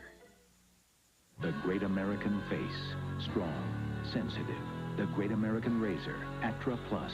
Solid. With a Lubra Smooth Strip for extra protection. The Great American Face deserves the Great American Shave. Atra Plus. Only from Gillette. 19-7 The Cowboys lead the Hawkeyes as you look at Shamu, SeaWorld's biggest star. ESPN's presentation of the SeaWorld Holiday Bowl is being brought to you by Thrifty Car Rental. For worldwide reservations, call 1-800-4CARS. And by SeaWorld of San Diego, Orlando, Cleveland, and soon in San Antonio. Kevin, are you a little surprised that they started the second half under suspect light power? Yes, I am. I think they tried to make it go, and then somebody obviously on the field complained they're going to have to wait until the power comes up. And as Charlene told us, it takes about 15 minutes. Seems to be getting a bit brighter, but you can see down in the center of the field, at least we can. I don't know if it shows up so much on television. The dark area where the brown dirt shows is very, very dark. Difficult to see the numbers of the players from where we are, and obviously the fans can't enjoy the game. Well, we started to talk about Paul Roach, 60 years young, athletic director, responsible for 18 sports, 500 student athletes at Wyoming. The man that in January went out, had dinner with his wife, had a very emotional decision to make, whether to take on the responsibilities of a head football coach at the age of 59, second oldest NCAA head football coach, former backfield coach at Wyoming, great career with the Oakland Raiders under John Madden, with the Denver Broncos under Red Miller, with the Green Bay Packers under Bart Starr, a rookie head coach. When I was at Wyoming, he had left the year before I got there, and I heard a tremendous amount about Paul Roach and what a great coach he was and how everybody liked him, and I had never met him. And 18 years later, when he came back, he proved that certainly that he was an excellent coach and had the ability, but the people were very fond of him. The players were very fond of him and disappointed that he had left the team. So I think that the present players, who I guess could be the kids of the players I played with, are glad to have him. They call him Gramps. And not, as I said earlier, not to his face, but they're very, very, very fond of this guy.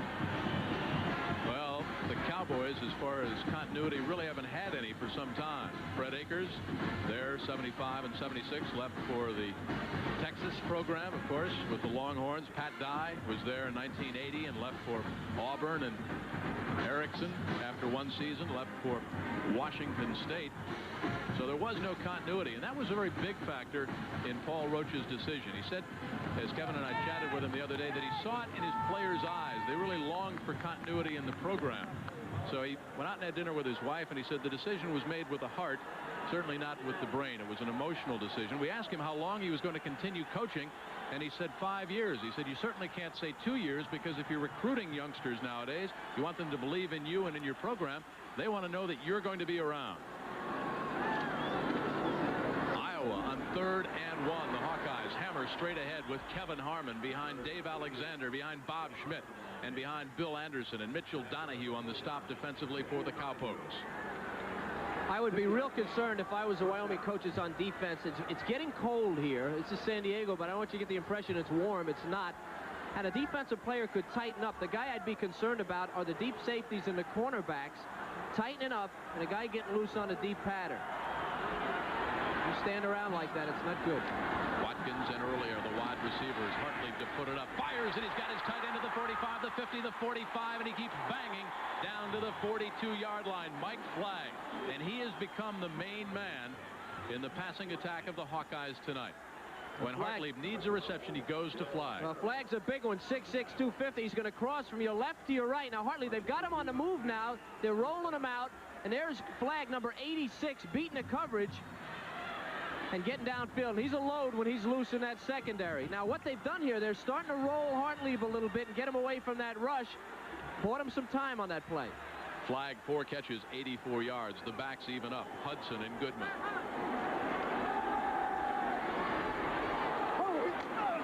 You heard the collision. Marv Cook with a great one-handed catch. Schenbeck on the coverage. Cook, 6'4", 232, 1987 academic All Big Ten. That's another tight end, by the way. Now, you just had Flagg on the play before that. Now they've gone to Cook. And Quentin Early was wide open down the middle of the field. Now, I think the thing that Hartley has to do is throw the ball quicker. The same thing that Wyoming is known for. His drops were too deep, and that rush was getting him. Throw it quick. Make him play pass coverage. I think he'll buy himself some time. And you know, because you played linebacker, they'll throw underneath, then try to lull the secondary and the backers to sleep, and then they'll pop it to Quinn Early deep. 12:41, and the Hawkeyes ask for a timeout. They've got 2 left. They trail by 12, 19-7. The only Iowa touchdown set up by the defense after a blocked punt.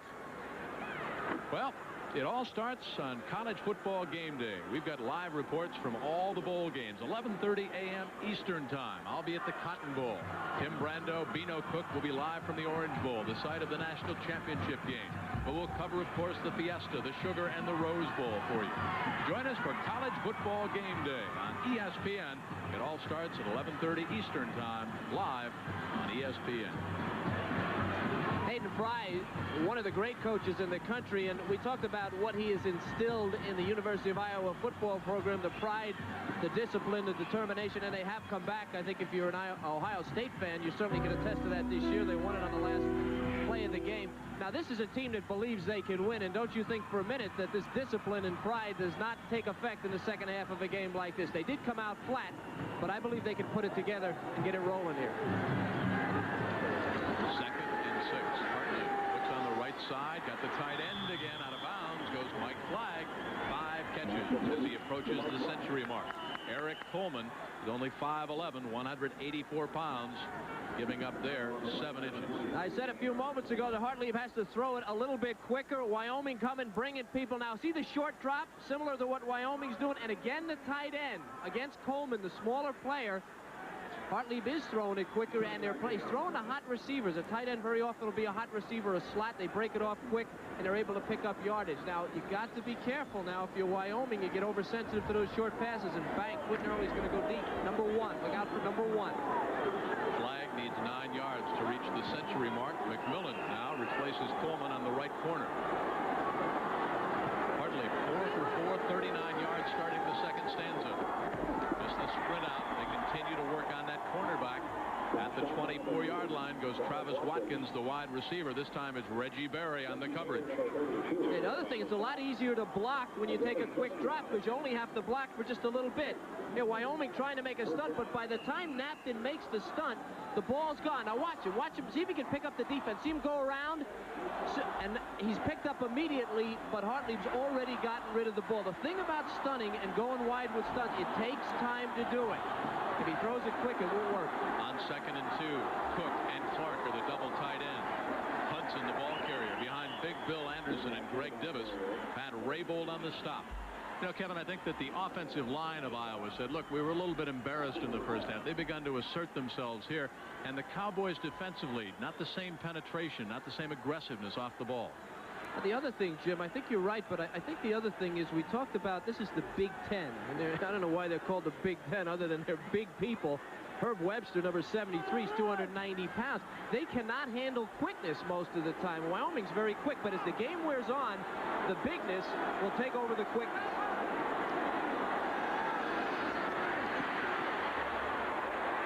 Again, the tight end, Mike Flagg. He approaches the 16-yard line. Scott Hanser hanging on. All right, Iowa has come out a lot different here in the second half. They're going to move Hartley, and now here's Flagg. Flagg is called like a slow block, and now he knows he's to release the safety valve. There's nobody to block, so he comes out here and he catches the ball and he picks up some yardage. Hanser, coming off an ankle injury, trying to guard him, has to make the tackle. But Iowa a lot more diversified. They've changed completely their offensive philosophy. They're going with the quick stuff. 2nd and 7. One back in. Hudson, Hartley looks, crossing pattern, wide open. Travis Watkins, first and goal coming up for the Hawkeyes of Iowa, but a flag at the 11-yard line.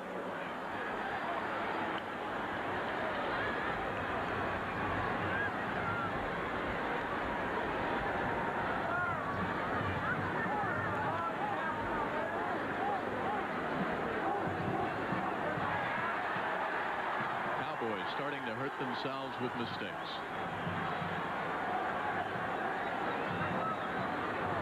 What will happen to Wyoming if Iowa continues to complete passes is they'll have to bring more people. If they have to bring more people, they'll have to go to man coverage. If they have to go to man coverage, they're going to get squared off on people that maybe they can't guard, and they're going to have to push them and shove them, and that's what happened right here. They were in man coverage, and they interfered with him. Wyoming cannot afford to let this guy sit and throw the ball. If their stunts don't get to them, they'll bring their linebackers, and they'll become predictable defensively, and that'll be bad because Iowa will take advantage of that. Iowa, a very smart team, and they have obviously made adjustments here in the second half. And again, you can go back to the discipline of Hayden Fry. All began with the little things, he said. You go to class, you tuck your shirt tails in, you say yes sir, yes ma'am. It's the way you take the field, the way you break the huddle. First and goal for the 6, and there goes Kevin Harmon. Touchdown, Hawkeyes. He fumbled the ball. It goes out of bounds, and it's a touchback.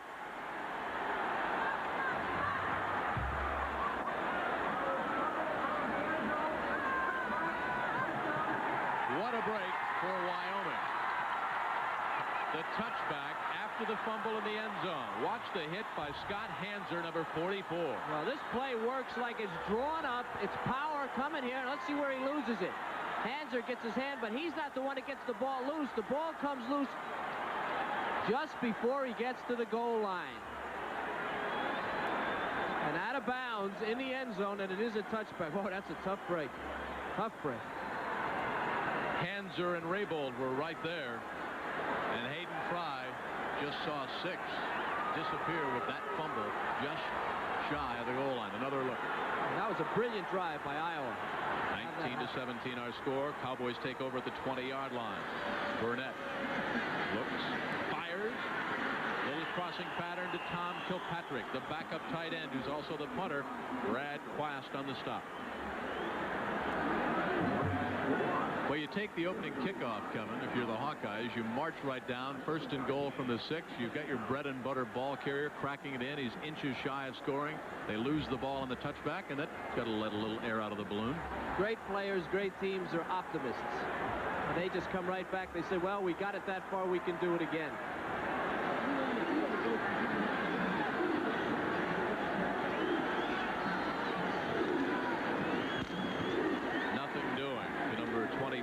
Steve Bennett out of Omaha, Nebraska. J.J. Puck, 32, out of Cedar Rapids, the first to arrive for the Hawkeyes. You look at those Pittsburgh Steeler colors that the Hawkeyes modeled their uniforms after. Hayden Fry said when he got to Iowa, he had been around. Every time you went to Oklahoma or Nebraska or Texas, it was a sea of red or a sea of orange. And they wanted colors that the Hawkeyes could identify with. They're the offensive players getting together with the coaching staff. On 3rd and 4. Over the middle, wide open. That's Gordy Wood again. What a job this freshman has done coming in. Sean Ridley on the stop. That's a great job here by Burnett picking up the blitz. Now here they hit Puck, number 32 on the left. Coming in, Burnett getting pressure, stands right in there, is able to complete the pass. Now that's the quarterback, and what he does so well, he's been coached. Coach Roach is an offensive coach, was an offensive coordinator in college and the pros, and this guy Burnett has picked up his offense as well as anybody could. And I think that's a good indication there, too, about why Runyon is not in the game. Runyon's 5'9", he would not have completed that pass. Burnett's 6'1".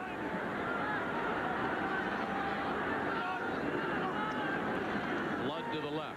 Burnett looks over the middle, fires deep, and it is intercepted or caught. Sargent with a sliding, diving catch at the 35-yard line in front of Hess and Burt, and it looked for a second from up here as if one of the Hawkeyes might have been able to come up with the interception.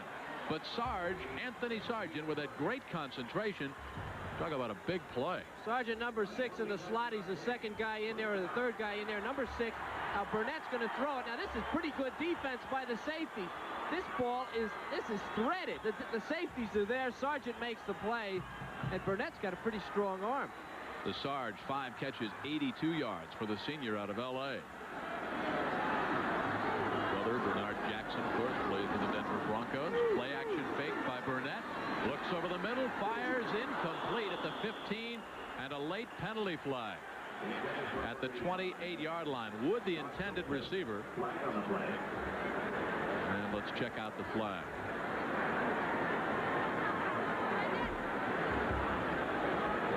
Illegal receiver downfield against the Cowpokes. 8:38 left to go in the third, and Wyoming hanging tough. They took a 12-0 lead. Hawkeyes came back, sliced it within 5 with their only touchdown, and the Cowboys came right back. Stuck 7 more up on the board. That's where we were at halftime, and that's where we remain. Ineligible receivers downfield on the offense. Still first down.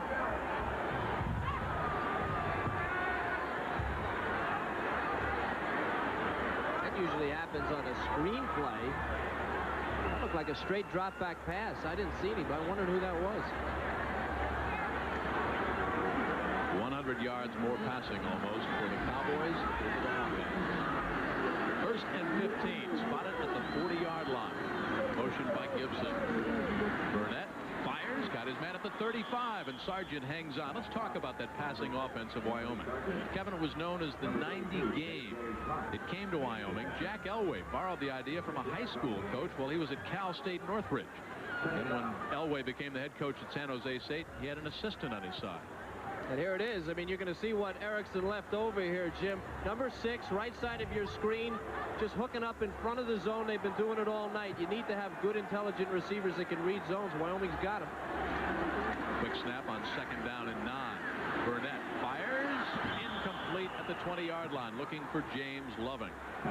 We talked about Dennis Erickson, who became the head coach at Wyoming in '86. He brought that offense with him. And the offense improved by almost 8 or 9 points over the preceding coach, Al Kincaid. And then Paul Roach assumed the head coaching position, and he kept the 90. Then he put in the 70 and the 50. All the razzle-dazzle and the flood formation. Well, I think we need to tell people a 90 would be, a 90 call would be like a 91 or a 92, and the 70. The first number depicts really the type of offense that you're running. That's why they mention it by numbers. 3rd and 9. Over the middle, incomplete. Thrown a little high at the 34 for Gordy Wood. Official got in the way. Gordy was leaning on the official. The thing that Roach did was that he came in and he put a running game in. Gerald Abraham was a fullback, turned him into a tailback, and that was a major move. And he rushed for 1,200+ yards this year, and it was really the addition of the running game that opened up the passing game for Wyoming. Greg Worker, 2 for 2 from 43 and 39. A 52-yard try, his longest of the year, 51 against Hawaii. Wiggins puts it down on its way, and it is up, and it is no good. Each team with a scoring opportunity to start the second half. Each team comes up empty. It's still Wyoming by 12. Round of lights here.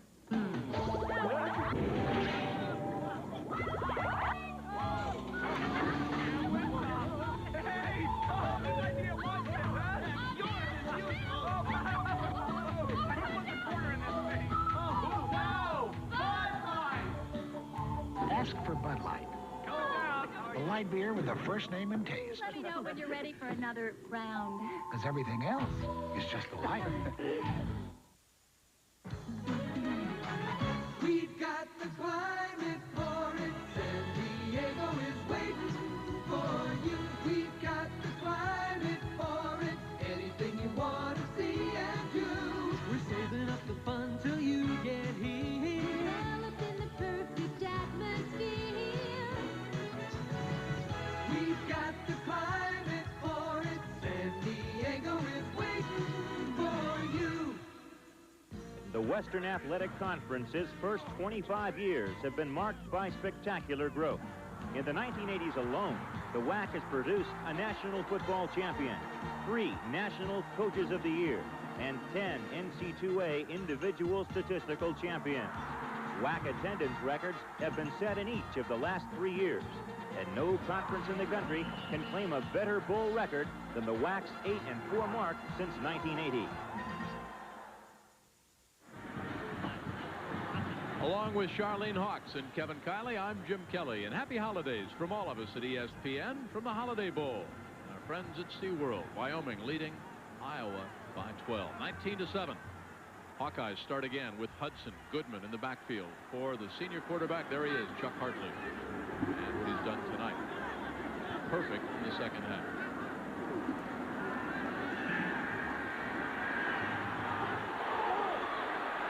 Drop. Almost intercepted at the 32 by Reggie Berry. Let's go down on the sideline and rejoin Charlene. Iowa is stacked with capable quarterbacks. Down here just a couple of minutes ago, Paholski was warming up. Should Coach Fry decide to pull out Hartlieb, he's got a good, capable Paholski ready to go in.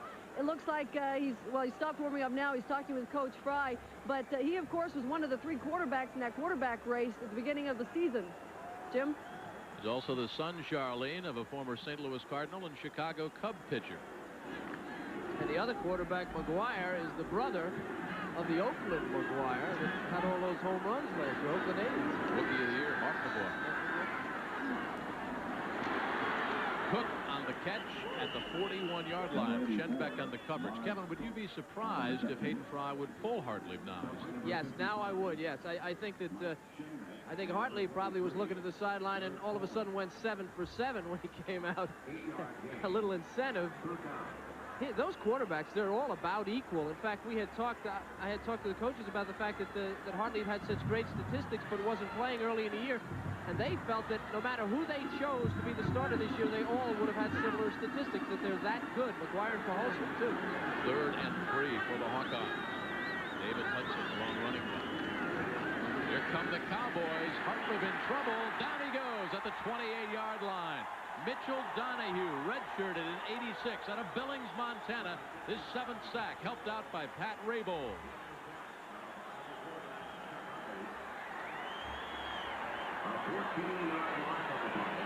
Watch the middle linebacker on this play. He's going to come straight through and make the play. They set everybody, and they go to double coverage on Quentin Early, which was real smart. And they get to Hartlieb, who's not recognizing the blitz quick enough. The punt fielded successfully at the 25 to the 30 and up near the 33-yard line by Anthony Sargent. But there's a penalty flag down at the 24-yard line. Another flag to be checked out, a 47-yard punt, a 7-yard return. There's the time left in the 3rd quarter. Cowboys by 12. But, you know, we talked about it at the very top of the telecast, Kevin. Procedure penalty against the Hawkeyes. This game, the SeaWorld Holiday Bowl, a great tradition of tremendous finishes going right down to the wire. And the Hawkeyes, with that previous touchdown negated by the fumble, setting up the touchback, they would have been right back in the ball game, only trailing by 5. They're only 1 play out for making this a real close football game. It's only 12 points right now. Let's see if the Cowpokes want the football up at the 33-yard line, or if they'd like to have the Hawkeyes punt it away one more time. 33 is a pretty good spot. 6 men on the line on the offense. Declined. First down this way. This way means Wyoming's way, and they've had things pretty much their own way. They lead by 12, 6:15 left in the 3rd quarter.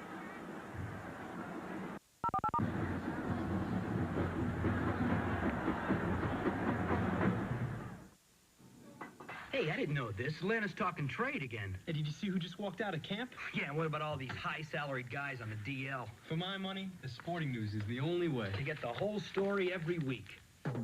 Are you getting shortchanged on your sports news? Then start getting complete, in-depth coverage, up-to-the-minute news and stats, hard-hitting inside stories of football, baseball, basketball, hockey, and more. Everything you need to know every week in the Sporting News. Yes, get in on all the action and get in on this great half-price offer from the Sporting News. Here's how. Take this tip and get in on this great half-price offer. Just call 1-800-248-5400. That's 1-800-248-5400 and receive 40 issues of the Sporting News for 4 easy payments of only $5.45. That's a savings of 1/2 off the regular subscription rate. You can't beat that price anyplace. So call now, 1-800-248-5400. That's 1-800-248-5400. The sights and sounds of college football. This is the SeaWorld Holiday Bowl, a 12-point lead for Wyoming. They start 1st and 10 from their own 33-yard line. Burnett's gone the whole way, the senior gunslinger. Abraham motions top of your screen. Quick release, and Sargent on the quick catch.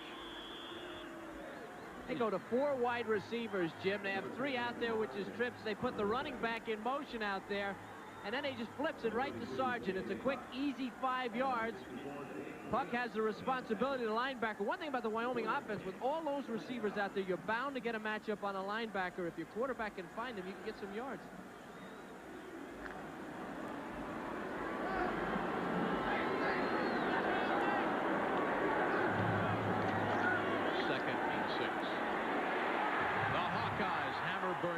the original line of scrimmage. Sean Ridley, the first to arrive. 4th sack on the year. Had 2 sacks against Wisconsin, and the pressure by Myron Kepi, number 77. Plays made by Sean Ridley. Right side of your screen, bottom of your screen. 2 people he kept in the block that time. He had max coverage, and still Iowa was able to get to him. Another thing about Wyoming, remember they're small and they could get tired. Defensive line, as you look at Ridley, the defensive line for Iowa is a little bigger and stronger. 3rd and 11, going for 6. Incomplete at the 20. Double coverage on Scott Joseph, streaking on the fly pattern. The senior out of Oakland, California, Torque Hood and Merton Hanks back there, and they had him covered like a blanket.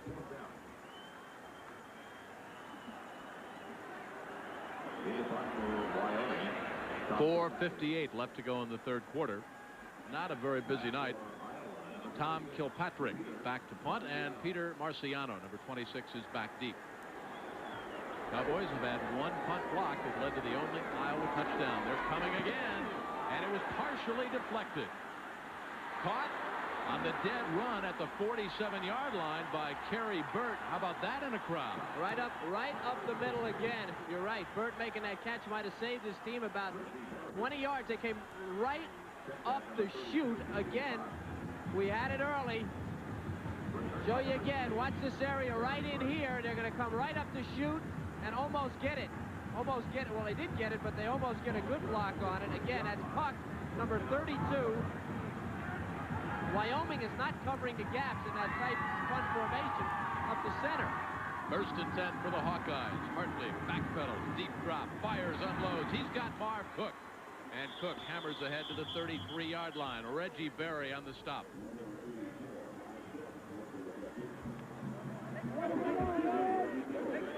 Chuck Hartley out of Woodstock, Illinois, and pass distribution to the running backs twice, to the tight ends 10 times, and the wide receivers only involved 5 times. But Quentin Early and Travis Watkins will figure this game before it's over. Jim, 5 of those receptions to the tight end have come in the last 3 drives. And that's just a reflection of the adjustment that they made. On the last drive, they hit the tight ends 3 or 4 times. Or the drive prior to the last one. The one where they fumbled at the end zone. I mean, definitely you're going to go in, they're going underneath the Wyoming defense. Interesting, though, but Chuck's only thrown the ball 8 times before 1987. Here comes the flea flicker. Safety valves it out. Cowboys had it sniffed out at the 36-yard line. Scott Hanser back there on the coverage. A good read all the way by Wyoming. Two men on Quentin Early. He's the intended receiver on the flea flicker. Quentin Early, bottom of your screen. Watch the Cowboys. They don't bite on this thing at all. Early slowing. Now here's the flea flicker, and see him going up the field. He's got a safety and a corner chasing him. They go out wide to the top left of your screen. Cowboys are there too. That is coaching, folks, and anticipation. It's worth a lot. 3rd and 3. 3:24 left in the 3rd. Hawkeyes hammer it with Kevin Harmon. First down and more. The hole by Anderson, Divis, and Webster. Hill made the stop. Let's rejoin Charlene. As a note to those 3 tight ends you just saw on your screen, I was just reading an article that in which Flagg was quoted as saying that he considered himself to be the strongest, Cook to be the fastest, and Clark somewhere in between. They're all 3 doing a great job for Iowa. Jim? Indeed they are, Charlene. Cook, Flagg, and Clark have been the big playmen when Hartley's been in trouble. You think about it, they got 3 tight ends and 3 good quarterbacks. They can start another team. 1st and 10, Iowa. There goes Harmon.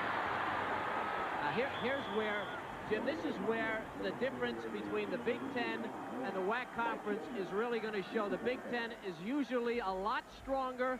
The WAC conference moves around their passing teams. Defensively, they're not big. Now here, bang. This is the 2nd consecutive running play. These guys are starting to get high in their stance, and they're driving them back, and Iowa is starting to assert themselves. As we get into the 4th quarter and we're late in the 3rd, that could play a big part in this game.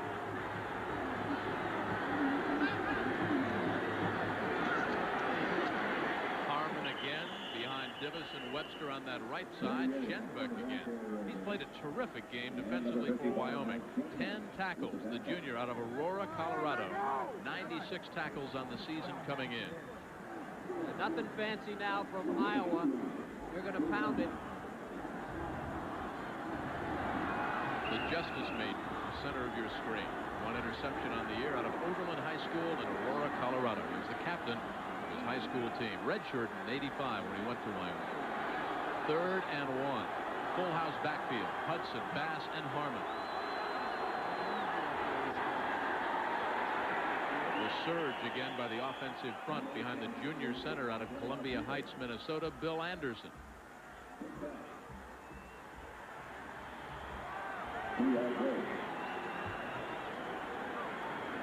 And from the Goodyear blimp, high atop Jack Murphy Stadium, provided by the Goodyear Tire and Rubber Company, some spectacular shots. The another thing about stunning defenses, they get tired because of the stunning. They do a lot more running than the offensive line does. The line will usually wait for a stunt.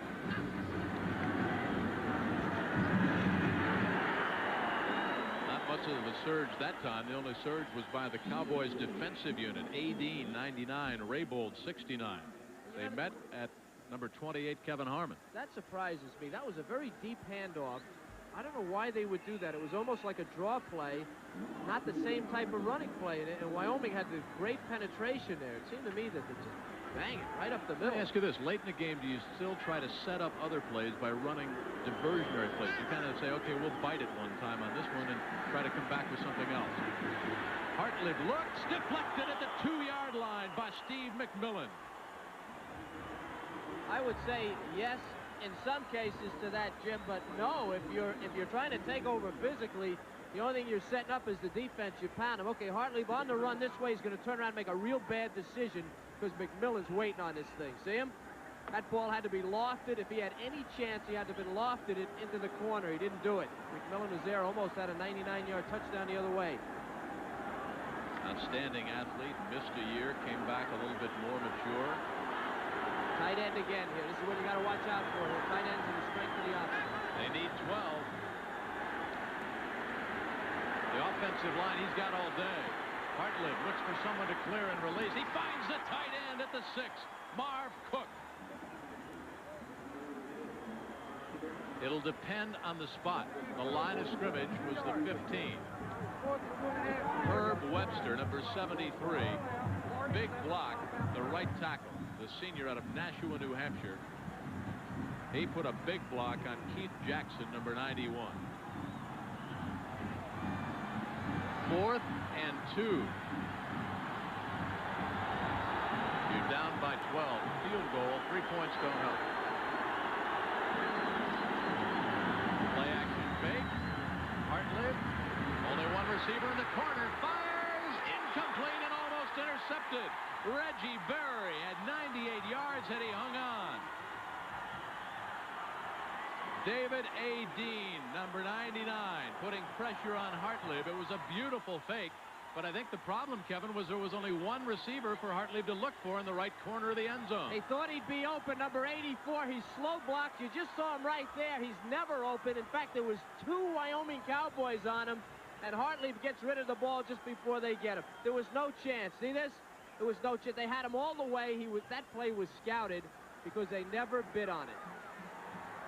30 seconds left to go, and the head coach of the Hawkeyes, who's had Iowa in 7 straight bowl games, knows he's got a problem. 15 and a half minutes left. He trails by 12. Duracell introduces freshness dating because batteries have an unfortunate way of telling us they're not fresh.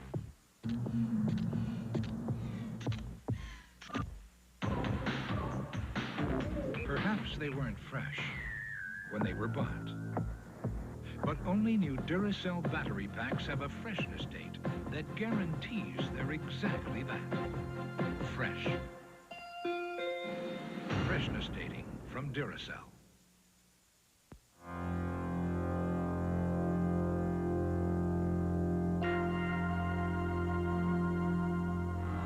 In today's world, the need to understand one another is essential. A global vision is necessary in a changing and complex international society. At the University of Iowa, students and faculty from around the world promote international education on a personal level, with programs of distinct tradition in the humanities, arts, and sciences, through training students to become Iowa's high school language teachers of Japanese, Russian, and Chinese, by the world-famous International Writing Program, where authors from various nations gather to share ideas and experiences. With innovations in teaching and research, international education will continue toward the goal of universal understanding. The University of Iowa, lighting our path to the future from the heartland of America. The Hawkeyes, as you look at the offensive line, have a problem. They trail by 12. Cowboys ball, Wyoming from their own 5. On the ground, nothing doing for Abraham. 2nd and 9 coming up. I tell you who's got a problem here, Jim, is Wyoming. Based on their punt formation and the success that they have not had with it tonight, I'd be real nervous about getting a first down here. Kicking the ball from their 5-yard line is not going to be too healthy for them. Would you quick kick? Would I? Yeah. Time expiring in the 3rd quarter. Hayden Fry, Paul Roach, the Hawkeyes, and the Cowboys doing battle in the 10th SeaWorld Holiday Bowl. We've got 15 minutes left to go. This bowl has a history of close finishes. Don't go away. GMC Truck meets your challenge with special savings for holiday shoppers. Combine our $500 cashback rebate with available value option packages for great holiday savings. Savings up to $2,400 on the S15 pickup, up to $1,600 on the S15 Jimmy, up to $1,300 on the full-size Sierra pickup. Ask about value option packages available on other GMC trucks, too. Great holiday values available now from GMC Truck. It's not just a truck anymore. The time has come. The game is here. The Lay's Doritos Super Bowl Super Match Game. Check inside your Lay's or Doritos bags and get ready. If the team inside wins on Super Bowl Sunday, you could win $100,000 or millions of other prizes. So be ready. Get to your store today for plenty of Lay's potato chips and Doritos tortilla chips for the Super Match Game. Because the only way to win the game is to play the game.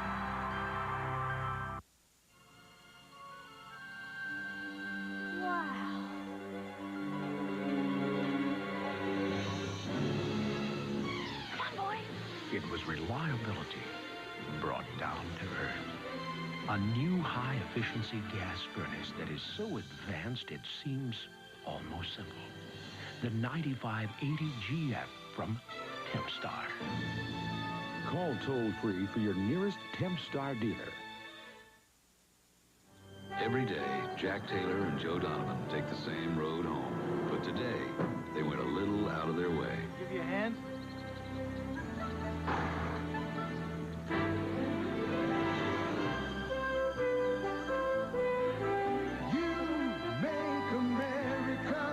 Here's to you, the clean, crisp taste of Beechwood-aged Budweiser. This bird's For all the guys who go out of their way.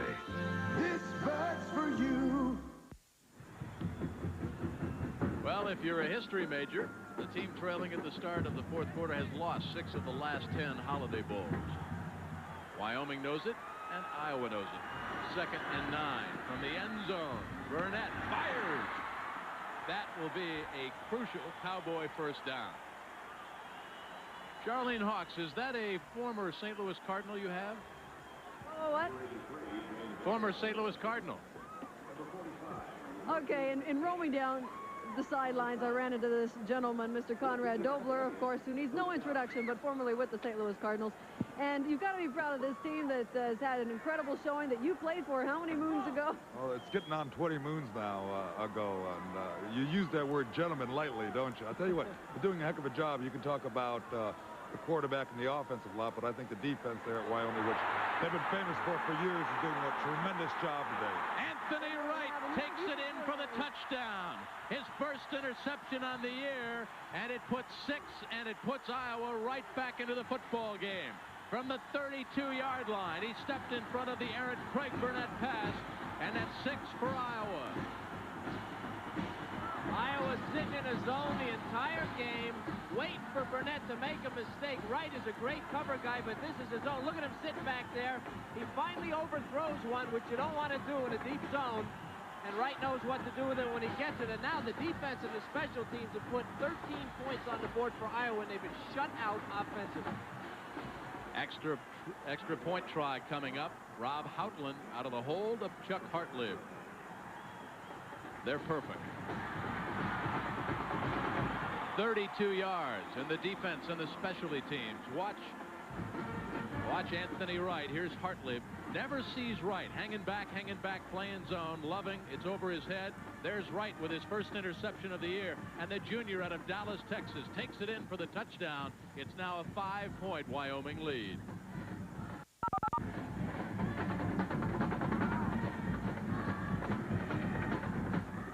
You're about to see how one super machine can take the place of a whole gym, and you won't believe the price.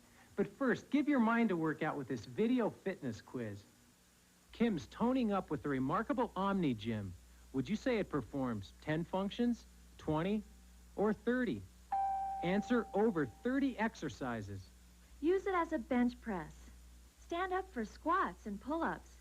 Women can trim down thighs and hips, firm buttocks, flatten tummies, reduce cellulite. The Omni Gym is a no-sweat $59.95. And it's yours with a 30-day guarantee of satisfaction. So if over 30 exercises for just $59.95 sounds good to you, the only other question is, how do I order?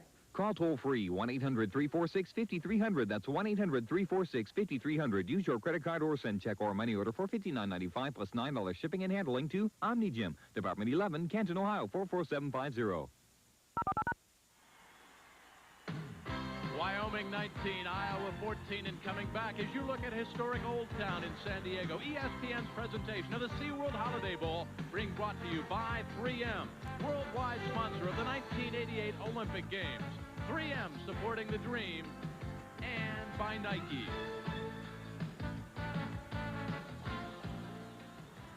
Well, we talked about this bowl having a history of close finishes. We've got another one coming up. How about the Hawkeyes, though, offensively? The offense has not been able to crack into the end zone.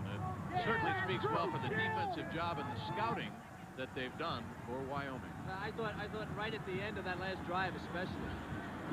James Loving, number 83, as it hit at the 17, better cover it, picks it up, 25, 30, 35, stays on his feet, still keeps the knees turning to the 38-yard line. Last play, Anthony Wright right here. They're playing a straight zone. He's going to go back to here and sit and wait for Burnett to make a mistake. He's going to drop the ball right in there. That's where he's, and down the other way. Hello, goodbye. Let's watch it. Right in that zone, just sitting. They try the hook. Burnett throws it long, and we're off to the races. That's just good zone defense, folks. They've been playing it all night, making it work. Cowboys would like to get some confidence back after that last turnover. They'll keep it on the ground, work on the clock, trap blocking on the right side. Abraham dances almost to midfield. Fidgey and Slay with great blocking. Steve Thomas on the tackle. Gerald, Abraham's been quiet, but lest we forget, over 1,200 yards this year. Wyoming not going to move him out. But those little draw plays will work. You get the defensive line rushing the passer. Now Iowa's in this game. They're going to get a lot more aggressive defensively, and they'll be susceptible to traps and draws and maybe screens because they'll be coming after Burnett. Abraham, 12 carries, 35 yards rushing now, the senior out of Denver. First down for the Pokes.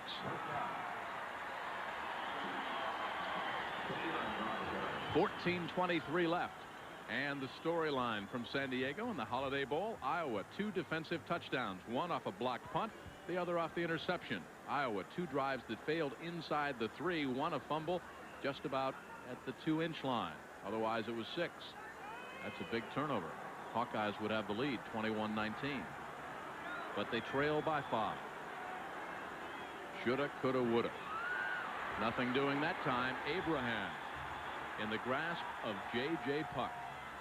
2 brothers played for the Gophers at Minnesota. And, of course, J.J. Puck had that big interception in last year's Holiday Bowl. The senior out of Cedar Rapids, Iowa. Well, you could feel the intensity for the Hawkeyes all the way up here in the booth. Certainly at the linebacker position, that was instant recognition. I was watching them all the way, and bang, they came up. Now, Wyoming would like to run the ball here. The time problem, they'd like to run some time off the clock. They have the lead, but they may not be capable of doing it against Iowa. Don't forget, coming up right after the Holiday Bowl live, the NHL on ESPN, the Jets and the Kings. Mike Emmerich and Bill Clement. standing by in L.A. Red-eyed out of New York after last night's game. Safety valve, complete, first down and more, but forget it, this one's coming back. If it's against the Cowboys. Kilpatrick on the catch. Will it be holding or will it be roughing the passer?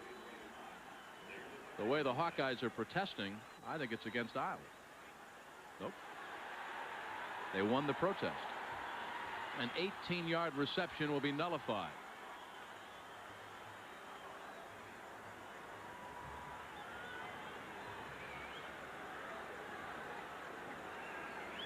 You saw that shot. Holding on the offense.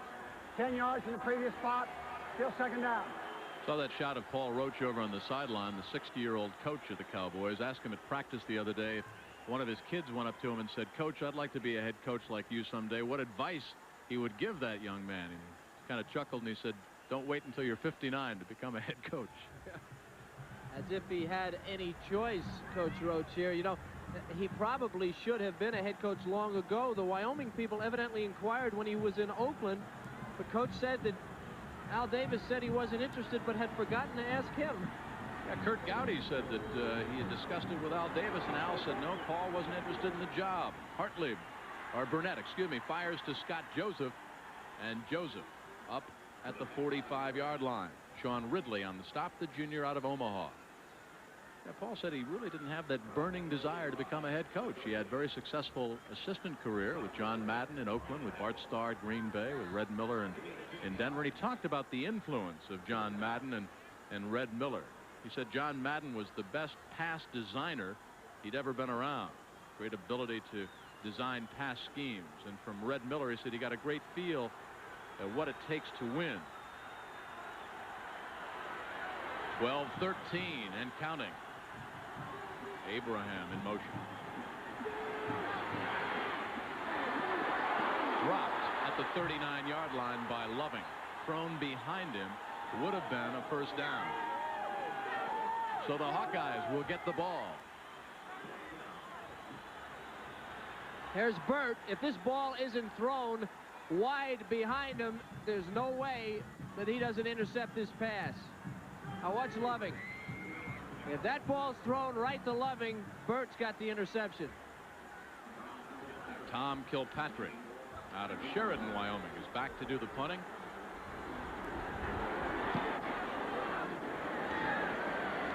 Peter Marciano at the 14. Backpedals. Looks for a blocker and goes nowhere. Good coverage by the Cowboys specialty teams with 11:53 left to go. Cowboys lead is 5.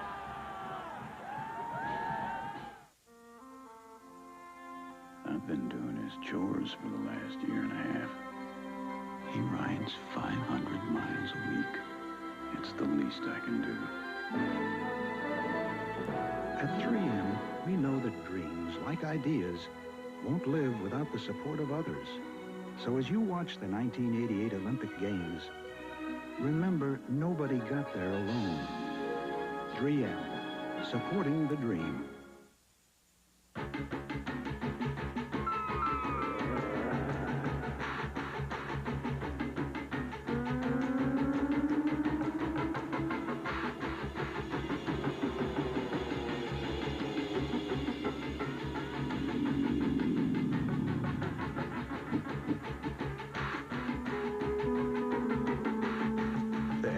From Nike, gravity will never be the same.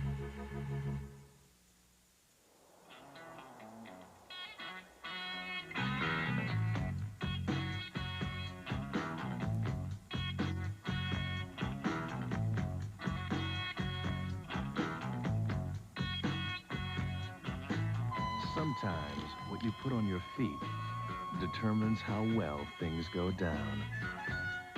Nordica. Reach a new high.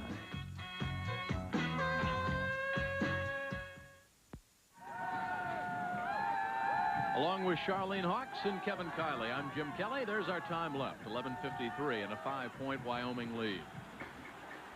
Hawkeyes of Iowa start from their own 13-yard line.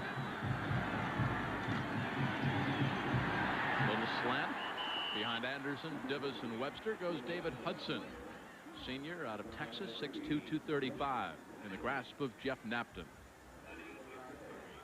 Starting to move them out in the middle there, Jim. Those stunts, they're not looking like stunts anymore. They're starting to push these guys back on the Wyoming defensive line. A touchdown would do it for Iowa, or 2 field goals. Certainly 11.5 to go. Lots of time for either. The book on Hartleaf tonight. A slow developing play. Didn't look like much, but it went for good yardage. And it went all the way up to the 28-yard line. Rick Bayless out of Hugo, Minnesota. His first carry tonight, the senior. Bayless was their leading rusher last year, had a great year, but he's been injured. He had a knee on against Iowa State. He hasn't played hardly at all year, but he's a great athlete and really wanted to play in this game. There was some concern about whether he'd be 100%, but he's out there, and that was a tremendous cutback he made on that play. Had a shoulder injury against Minnesota, too. There goes Bayless again, second straight carry, and you can see the delicate balance. He hammers up to the 33-yard line. Shy of first down yardage, of course, and Scott Hanser, who was also bothered by injuries, and we were told Hanser would not start. Yeah, just before the game, a good addition for the Cowboys. He was injured yesterday, number 44 on your screen, a freak injury on his ankle in practice. They said there was no chance he'd start, but early just before the game, Wyoming people came up to me and told me he would start. So they must have strapped his ankle up pretty well. 2nd and 6. From the 32. 10-15 left to go. Hartliff on a rope, goes for all of it. It's caught at the 20, to the 18, to the 17. Travis Watkins.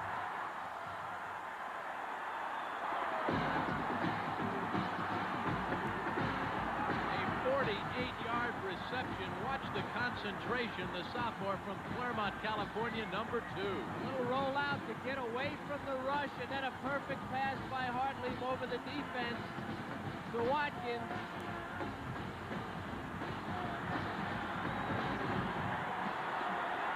Pretty cool cat, that Chuck Hartlief. Doesn't get too excited. Probably the difference in their offense in the second half, certainly in that play, has been the protection and that little roll they let him take. A little reverse pivot, and David Hudson hammers behind Schmidt and Anderson and Schenbeck. Mike Schenbeck, who's had a terrific game for Wyoming, helped out by Jeff Napton.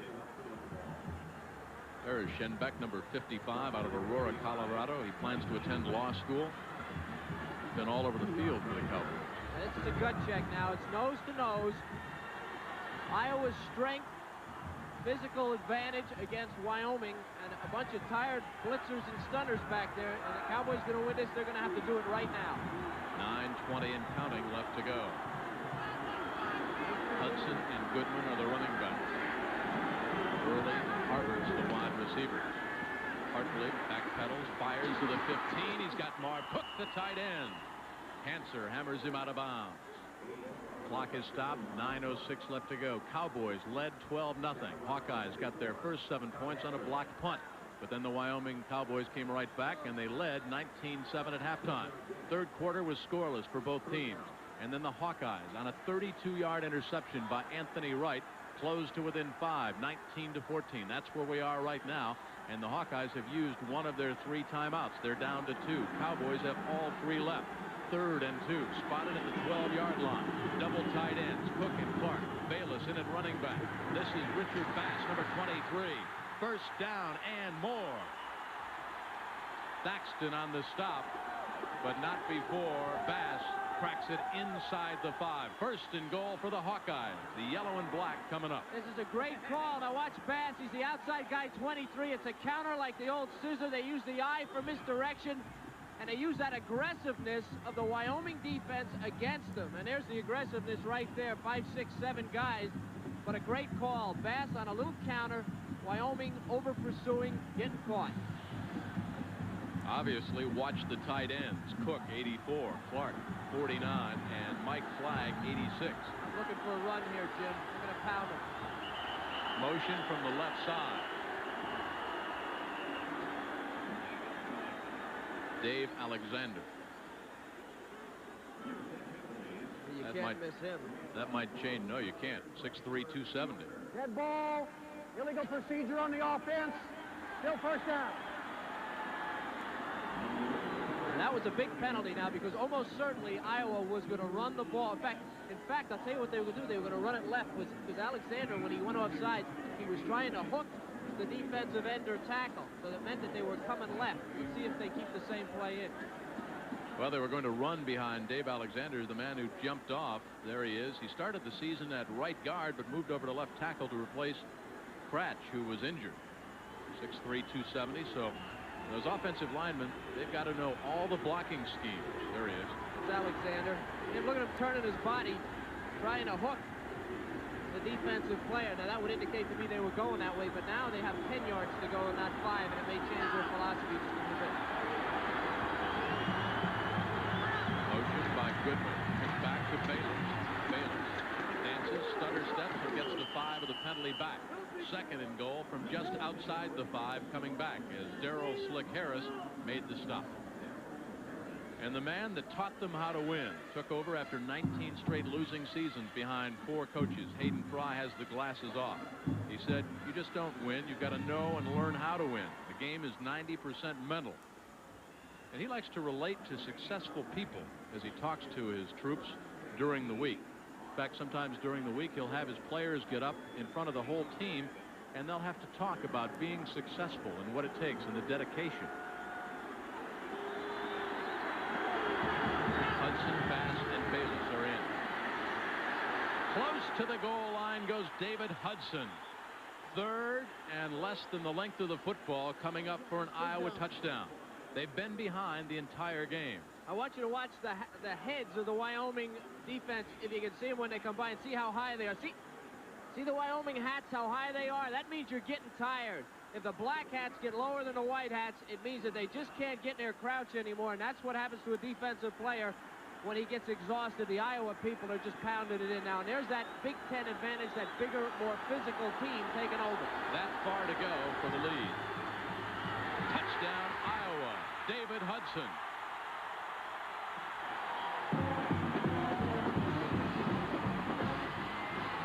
Yeah, now do you think about the two-point conversion? It's 2019. 1 point only gives you a 2-point lead. So I think Hayden Fry has to go for the 2-point conversion and a 3-point. 1 point does absolutely no good for you. Touchdown again. It's a quick snap. Wyoming not ready. See how they're trying to bury down there, and then there's just nobody there. Looked like Wyoming got off the ball just too quick. Hudson waited for the ball to go by and stepped into the end zone. Now remember Wyoming. Wyoming is one of these teams that comes back and comes back. Here comes the 2-point try. Hartlib at quarterback. Early, wide, bottom of your screen. Play action fake. Hartlib will throw. Incomplete at the 2 and almost picked off by Scott Hanser. So some grimaces on the face of Hayden Fry. We'll take time out. It's a 1-point lead. Saab's innovative technology starts at around $15,000 for the 900. Moves gradually up through the 900S, then onto the 900 Turbo, then the Saab 9000S, from there to the 9000 Turbo at around $28,000, and stops at the Saab Viggen, which runs about $20 million. Konica tough. Because there are tough customers, Konica makes tough copiers. Konica tough means quality. Copiers that copy when you want. Full-featured copiers that perform with amazing reliability. Konica's Royal copiers are sold and serviced across America and Canada. So if you're a tough customer, see the full line of Konica's tough Royal copiers and pick on someone your own size. You might want to show Wyoming, too.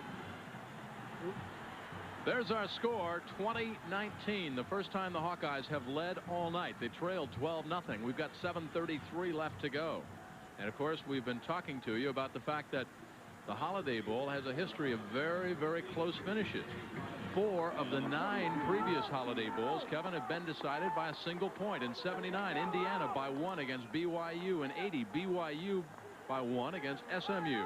In 85, Arkansas beat Arizona State by a point. And in 86, the Hawkeyes on that last-second field goal beat San Diego State by just 1.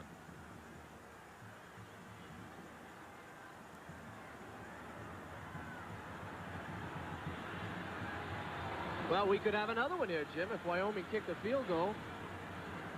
I thought your lips were frozen. Yeah. Well, I was trying to count. Now, that would be by 2, wouldn't it? Well, never mind.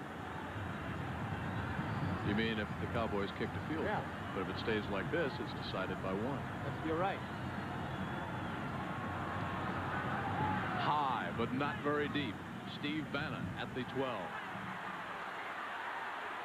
Good return across the 30, near the 32. Well, we've talked about some of the comeback wins. Arizona against Iowa. They trailed.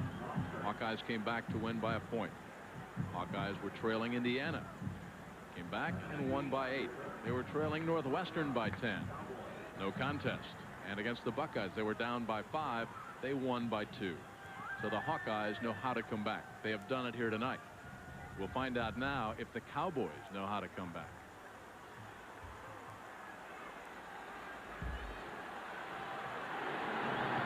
Craig Burnett, senior quarterback. Quick out, good read, fires to James Loving. Loving running laterally east-west instead of north-south. A lot of running for a pickup of 1. 2nd and 9, and a good defensive play by the sophomore right cornerback, Dallas, Texas, number 45. Here he comes, Merton Hanks. Where is he? Here's your receiver. Watch what they do here. When you get the back in motion right here, he's going to head out here. The defensive man who's circled is going to go out on him and going to hit the receiver. This receiver right there immediately. See how he clears out there? Burnett hits the receiver. That's Loving, and he takes off with the ball. 2nd and 7. The ball at the 34, 6:52 and counting. Delay to Abraham. Approaches the 40-yard line. J.J. Puck has him there. If Wyoming is to use all of the time and kick a field goal, they're going to have to run the ball. Some. They cannot just pass exclusively. Have to start thinking about the seniors on both sides, but especially the seniors of that man, Paul Roach. They've been through a lot of turmoil, different coaches, transition. Now they're looking for some continuity. They need 3 to keep the football. Incomplete at the 44-yard line. Benna out of the backfield. Burnett had to throw sooner than he wanted to because number 5, Mike Burke, the senior out of Davenport, Iowa. 9 tackles this year against Minnesota. He was looking for a sack. Boy, this thing's wide open, too. Benna with a little block, and then he's going to slip top right of your screen. If that ball is complete, he's got nothing but green going down the field. And had David Haight picked it off, this game would have been history. 6:09 left. Peter Marciano is back deep. And Tom Kilpatrick will kick it away. The junior out of Sheridan, Wyoming. He's had 4 punts, averaging 33 yards a night. This is a beautiful spiral. It backs Marciano up all the way to the 13-yard line. Marciano, almost decapitated at the 15, is sliced down at the 17. Well, down on the sidelines are Charlene Hawks. There are 22 seniors here on this Wyoming team. These seniors have been through 3 coaches in 4 years. They haven't had continuity until this year when Paul Roach brought it for them, and they want to continue on with it. This is a big moment for them these last few minutes. They want to come from behind and win it like they have all season long. Jim? Well, Charlene, what Paul told you and Kevin and I at practice the other day, he was really happy for the entire squad, but especially happy for this bunch of seniors because of all they've been through. To have a winning season, to win the WAC championship, and to be here at the Holiday Bowl. Breaking a tackle, and look out! Up to the 25, up to the 29 goes David Hudson. Now the Cowboys, Kevin, are wearing down. They had him stopped for a 2-yard loss. Instead, it's an 8-yard pickup. You're right, Jim. What you just said. Napton there just got crushed. He got literally buried. There was nobody outside, and that's why Iowa could come around here left. They're just tired. They are tired. In fact, it might be close enough to measure. That's part of a game plan, too. You know, a team like Iowa that is physically strong will try to wear you down. They don't get upset when they get behind early because they know they'll come on a little later.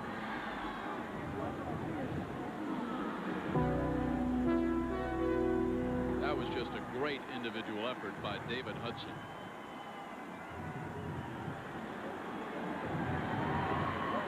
6'2", 235 pounds, 103 carries coming in, 5 touchdowns, a 4.1 rushing yardage average. But boy, that was a great run for a first down. 10 tough ones, and gives the Hawkeyes a little bit more breathing room. Clock a factor now. 5:35 and counting.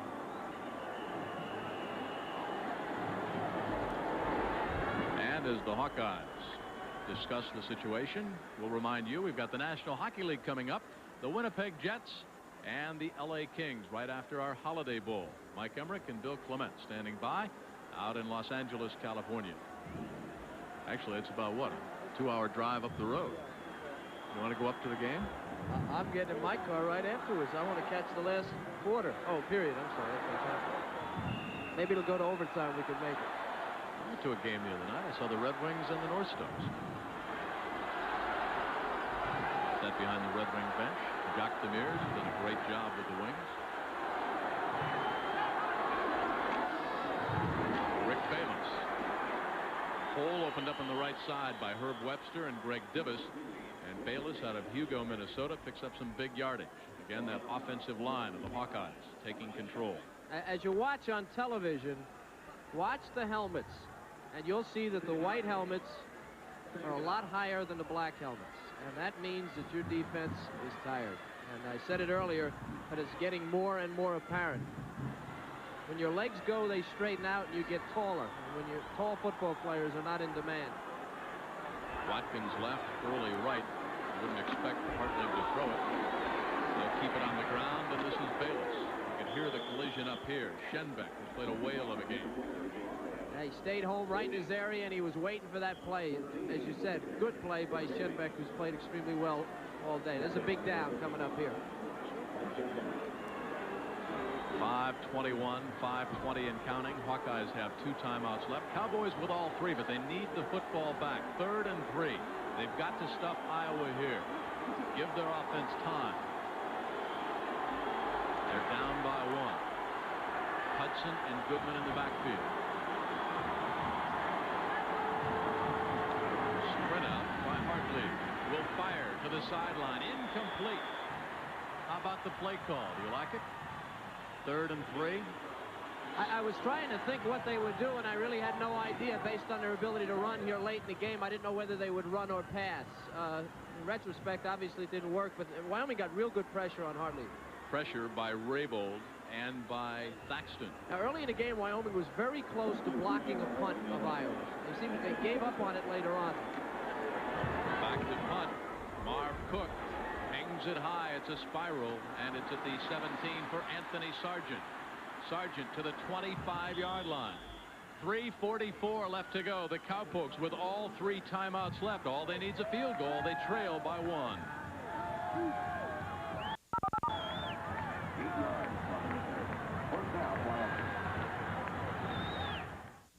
People react to a Sports Illustrated sneak preview. And the pops these guys were taking. I mean, you could almost feel yourself going, ooh. I mean, and feel your stomach contracting because you knew you were going to be hit. They just saw a hilarious new video cassette offered by Sports Illustrated. The all-new NFL Football Follies, hosted by Jonathan Winters. It's 45 minutes packed with the kind of follies you love, and you get it free. I get it free? Come on. You get the all-new Football Follies free with your paid subscription to Sports Illustrated. Call this toll-free number and get 25 weeks of America's best sports coverage, including the baseball preview, the swimsuit issue. That's the icing on the cake. And the 300-page Winter Olympic preview. You even get the SI Olympic pin set. All for 3 monthly installments of $9.89 each. Even put it on a credit card. You'll save over 47% off the cover price and get the Football Follies free. Call 1-800-284-6200. I like everything. I think you should call. Okay. The Great American Face. Rugged, distinctive. The Great American Razor. Atra. Solid. Pivots for closeness. The Great American Face deserves the Great American Shave. Atra. Only from Gillette.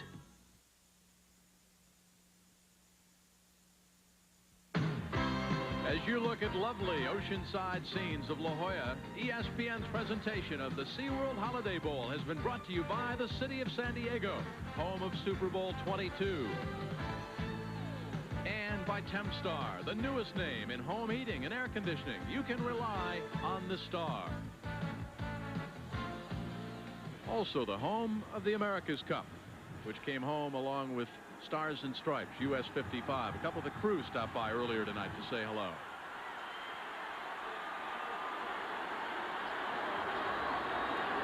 .344 left to go. Off left tackle goes Sergeant. Haight on the stop.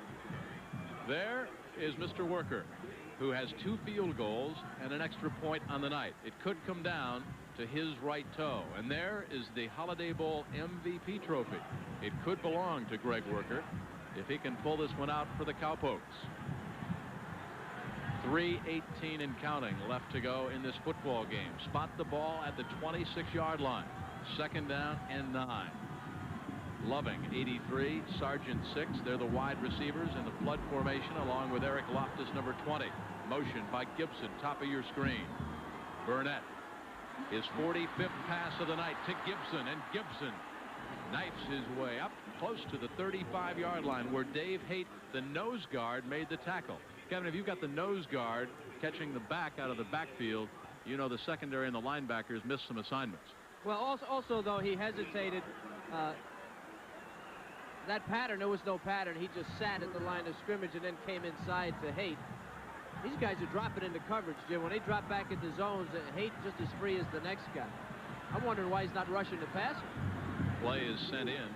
Craig Burnett on throwing his 45th pass, attempting the Holiday Bowl record of 48 set by Jim McMahon for BYU back in 1980 as they took on SMU.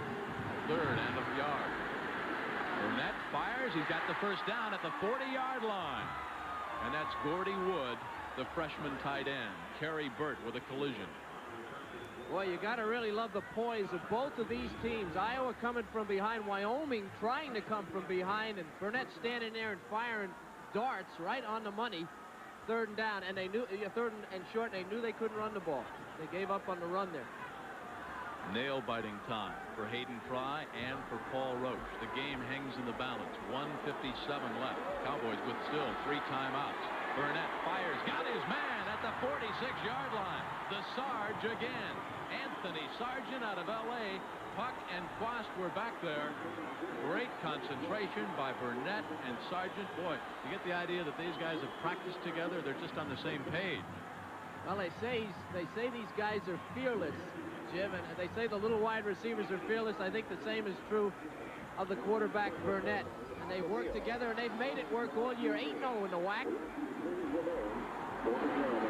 1st and 10 from the 45 of the Iowa Hawkeye.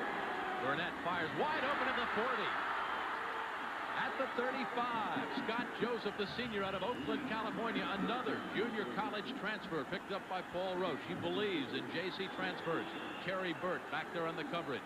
47 passes, 1 more, and Burnett will tie the Holiday Bowl record. But he's not thinking about that record. He's thinking about winning the Holiday Bowl. Oh, you'll definitely see 1 more. No question. You're going to see a bunch more. We've got 81 seconds left to go. Cowboys have all 3 timeouts. The loss of Hoffman, I think, is going to hurt the Cowboys when they get in close if they want to go for the end zone. The tight end went out with a broken arm earlier in this game. What a Cinderella story it would be for Paul Roach, who took over the Cowboys at the age of 59.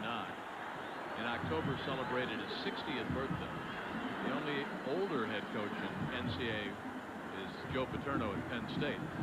That was number 16 that just came out was Kilpatrick. Now, he was the backup tight end. They're taking him out of the game, and they're going to go with wide receivers. Gordy Wood, the freshman tight end, number 95, is in. 1st and 10 at the 35-yard line. Play action fake by Craig Burnett. Fires over the middle, misfires at the 18-yard line. A little high for Eric Loftus, and he knows it. He was open. When you fire high, it's just like a baseball pitcher.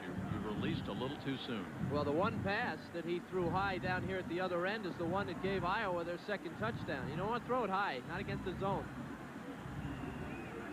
2nd and 10. 64 seconds left in the Holiday Bowl. They need about 10 or 12 yards for a legitimate attempt at a field goal. Gibson motions far side. Burnett incomplete at the 7, intended for Sargent. Interesting, because they kind of nickel-dime their way down the field. Now you get it down to the 35-yard line, Kevin, and now you're going up top and you're going a lot deeper. It's an excellent observation, but it's what Iowa is giving them. They're giving them that deep middle, and they're trying to keep them from getting those short patterns. And you can't, you know, when you program a quarterback to read defenses, you can't unprogram them. And this guy's reading, and that's what's open. Line of scrimmage, the 35-yard line. They need 10 here on 3rd down. Sargent, a double-cover Sargent. He's the guy who's made the big catches all year. Not a bad time if you're the Hawkeyes to come with a blitz. They know the Cowboys are going to throw. They play it straight. Burnett fires, and it is caught and then dropped. It was almost intercepted. Loving had it. Then one of the Hawkeyes had it, and finally it fell down onto the ground. Brad Quast was back there, number 35, along with number 3, Kerry Burt. Here it comes. The question I've got here is if it's interference or not. They're both going for the ball. That's no interference. They have a right to the ball. Now, Loving almost had it, and I know that's what he's thinking about right now. So, we will have the field goal try by Greg Worker. His longest of the year, 51 yards against Hawaii. This will be a 52-yarder, hash mark far side. The Holiday Bowl hangs in the balance. Blocked. Merton Hanks.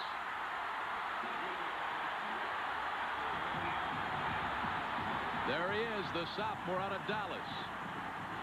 He's a high hurdles champion in the 110 meters. He couldn't have jumped any higher there. Watch number 45, the sophomore out of Dallas, 6'2". He stretches out. The good speed, the acceleration. You called him lanky.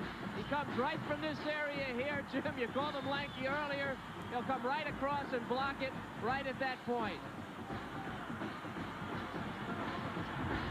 Untouched. 46 seconds left to go, and Hayden Fry, who has his Hawkeyes in 7 straight bowl games, just has to run out the clock to win this one. And I'm Mike Emmerich. 8 catches, 107 yards for Anthony Sargent, but it doesn't matter much right now. That 52-yard field goal try was blocked, but if you're a Wyoming rooter, 46 seconds left to go, 3 timeouts. If they can stop the Hawkeyes, and if the defense stiffens here, they might get the football back again. Hudson hammers up near the 25. Cowboys quickly take a timeout. Talk a little bit, Kevin, about what we were talking with Paul Roach about the other day, the importance of this game, being on national television, playing well against a Big Ten team, how it would affect his program in terms of recruiting. I think he's accomplished that. They'd like to win the game. If the score holds up a 1-point loss, I think that Wyoming has proven that they can play with the second team in the Big Ten. Of course, Iowa and Indiana tied for second behind Michigan State. Iowa is one of the great programs in the country. Wyoming doesn't get the opportunity to be on TV much, and I hope people appreciate what kind of an effort this is from these kids to play nose-to-nose with Iowa. And in fact, their defense has held Iowa to 1 touchdown in this game, which is a remarkable effort. Well, while you go home and celebrate New Year's Day, some of us will be working. I'll be in the Cotton Bowl in Dallas, Notre Dame, taking on Texas A&M. It all starts at 11:30 a.m. Eastern time on New Year's Day. College football game day. What a great game day we've got for you. Reports from all the bowl games. And what a great effort there. Rick Bayless is Stipe. Donahue. Another timeout. 34 seconds left to go. Cowboys have 1. And you certainly wouldn't expect Iowa to put the ball up here. No. So I think that Wyoming definitely will get the ball back. Well, and as I said earlier, the first 2 punts that Iowa attempted were very nearly blocked. And I would expect Wyoming to send everybody. 34 seconds left to go. Wyoming will get the ball back when we come back.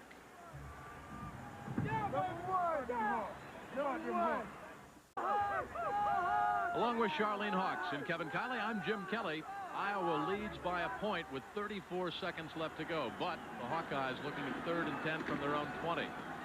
Trap, misdirection, does nothing. Cowboys converge. They quickly call timeout. 29 seconds left to go. They're out of timeouts. They'll get the ball back, and they'll try to get it back into field goal range for another shot for Greg Worker. Now, do you send everybody and try to block this punt? Well, well, because of the field goal, you have to keep one guy back so the ball doesn't bounce and you lose 30 yards. If he has to kick it quick, they could very possibly get the ball back around midfield. But yeah, I send everybody on this one. They've got Sargent back deep at the 40-yard line. He's got explosive speed. Well, fair catch is timeout. So you figure he's going to fair catch it. The Iowa people are not going to cover it that well because they have to make sure that they block the Wyoming defensive line.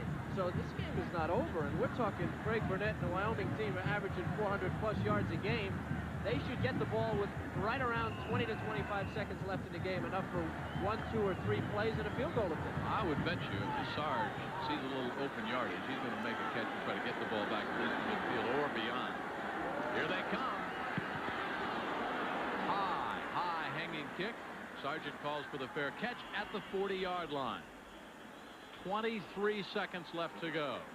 4 of the first 9 Holiday Bowls have been decided by a point. Will this be 5 of the first 10? Hawkeyes lead Wyoming by just 1.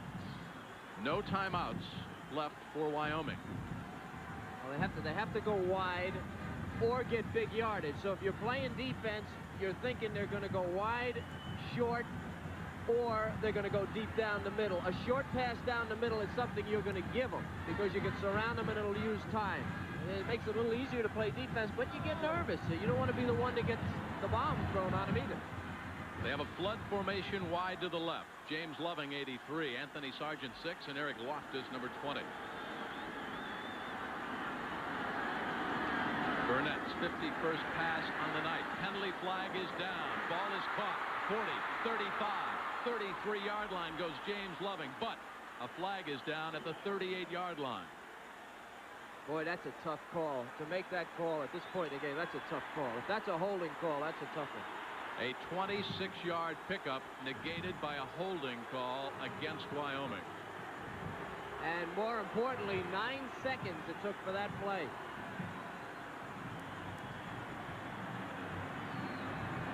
Cowboys have no timeouts left. 26 huge yards, and now 10 more the other way. They would have had the ball down at about the 33-yard line. The offense, 10 yards from the previous spot, still first down. And Kevin, if they had the ball at the 33, 14 seconds, you run a quick out, maybe try to pick up 5, 8 yards, and Greg Worker's definitely in field goal range. Well, they were 2 yards closer than they were on the last attempt on that play, so they would have had, you're right, time to either try the field goal or get a little bit closer. Now they're in big trouble because without a timeout now, it's conceivable. Yeah, they may not get another play off. Well, now they've got the I don't understand that. Now they start the clock. Yeah, Wyoming needed to be at the line of scrimmage, and they were in a huddle. It's the last play of the game. Intercepted at the 48-yard line by Merton Hanks, who blocked the last field goal try attempted by Wyoming. The thrifty car rental players of the game. For Iowa, Anthony Wright. He had the 32-yard interception that got the Hawkeyes back in it. And Craig Burnett, who set a new Holiday Passing Bowl record with 53 attempts tonight. The thrifty car rental players of the game. The final score. We'll come back for final comments. The Hawkeyes by 1 against the Cowboys. Don't go away.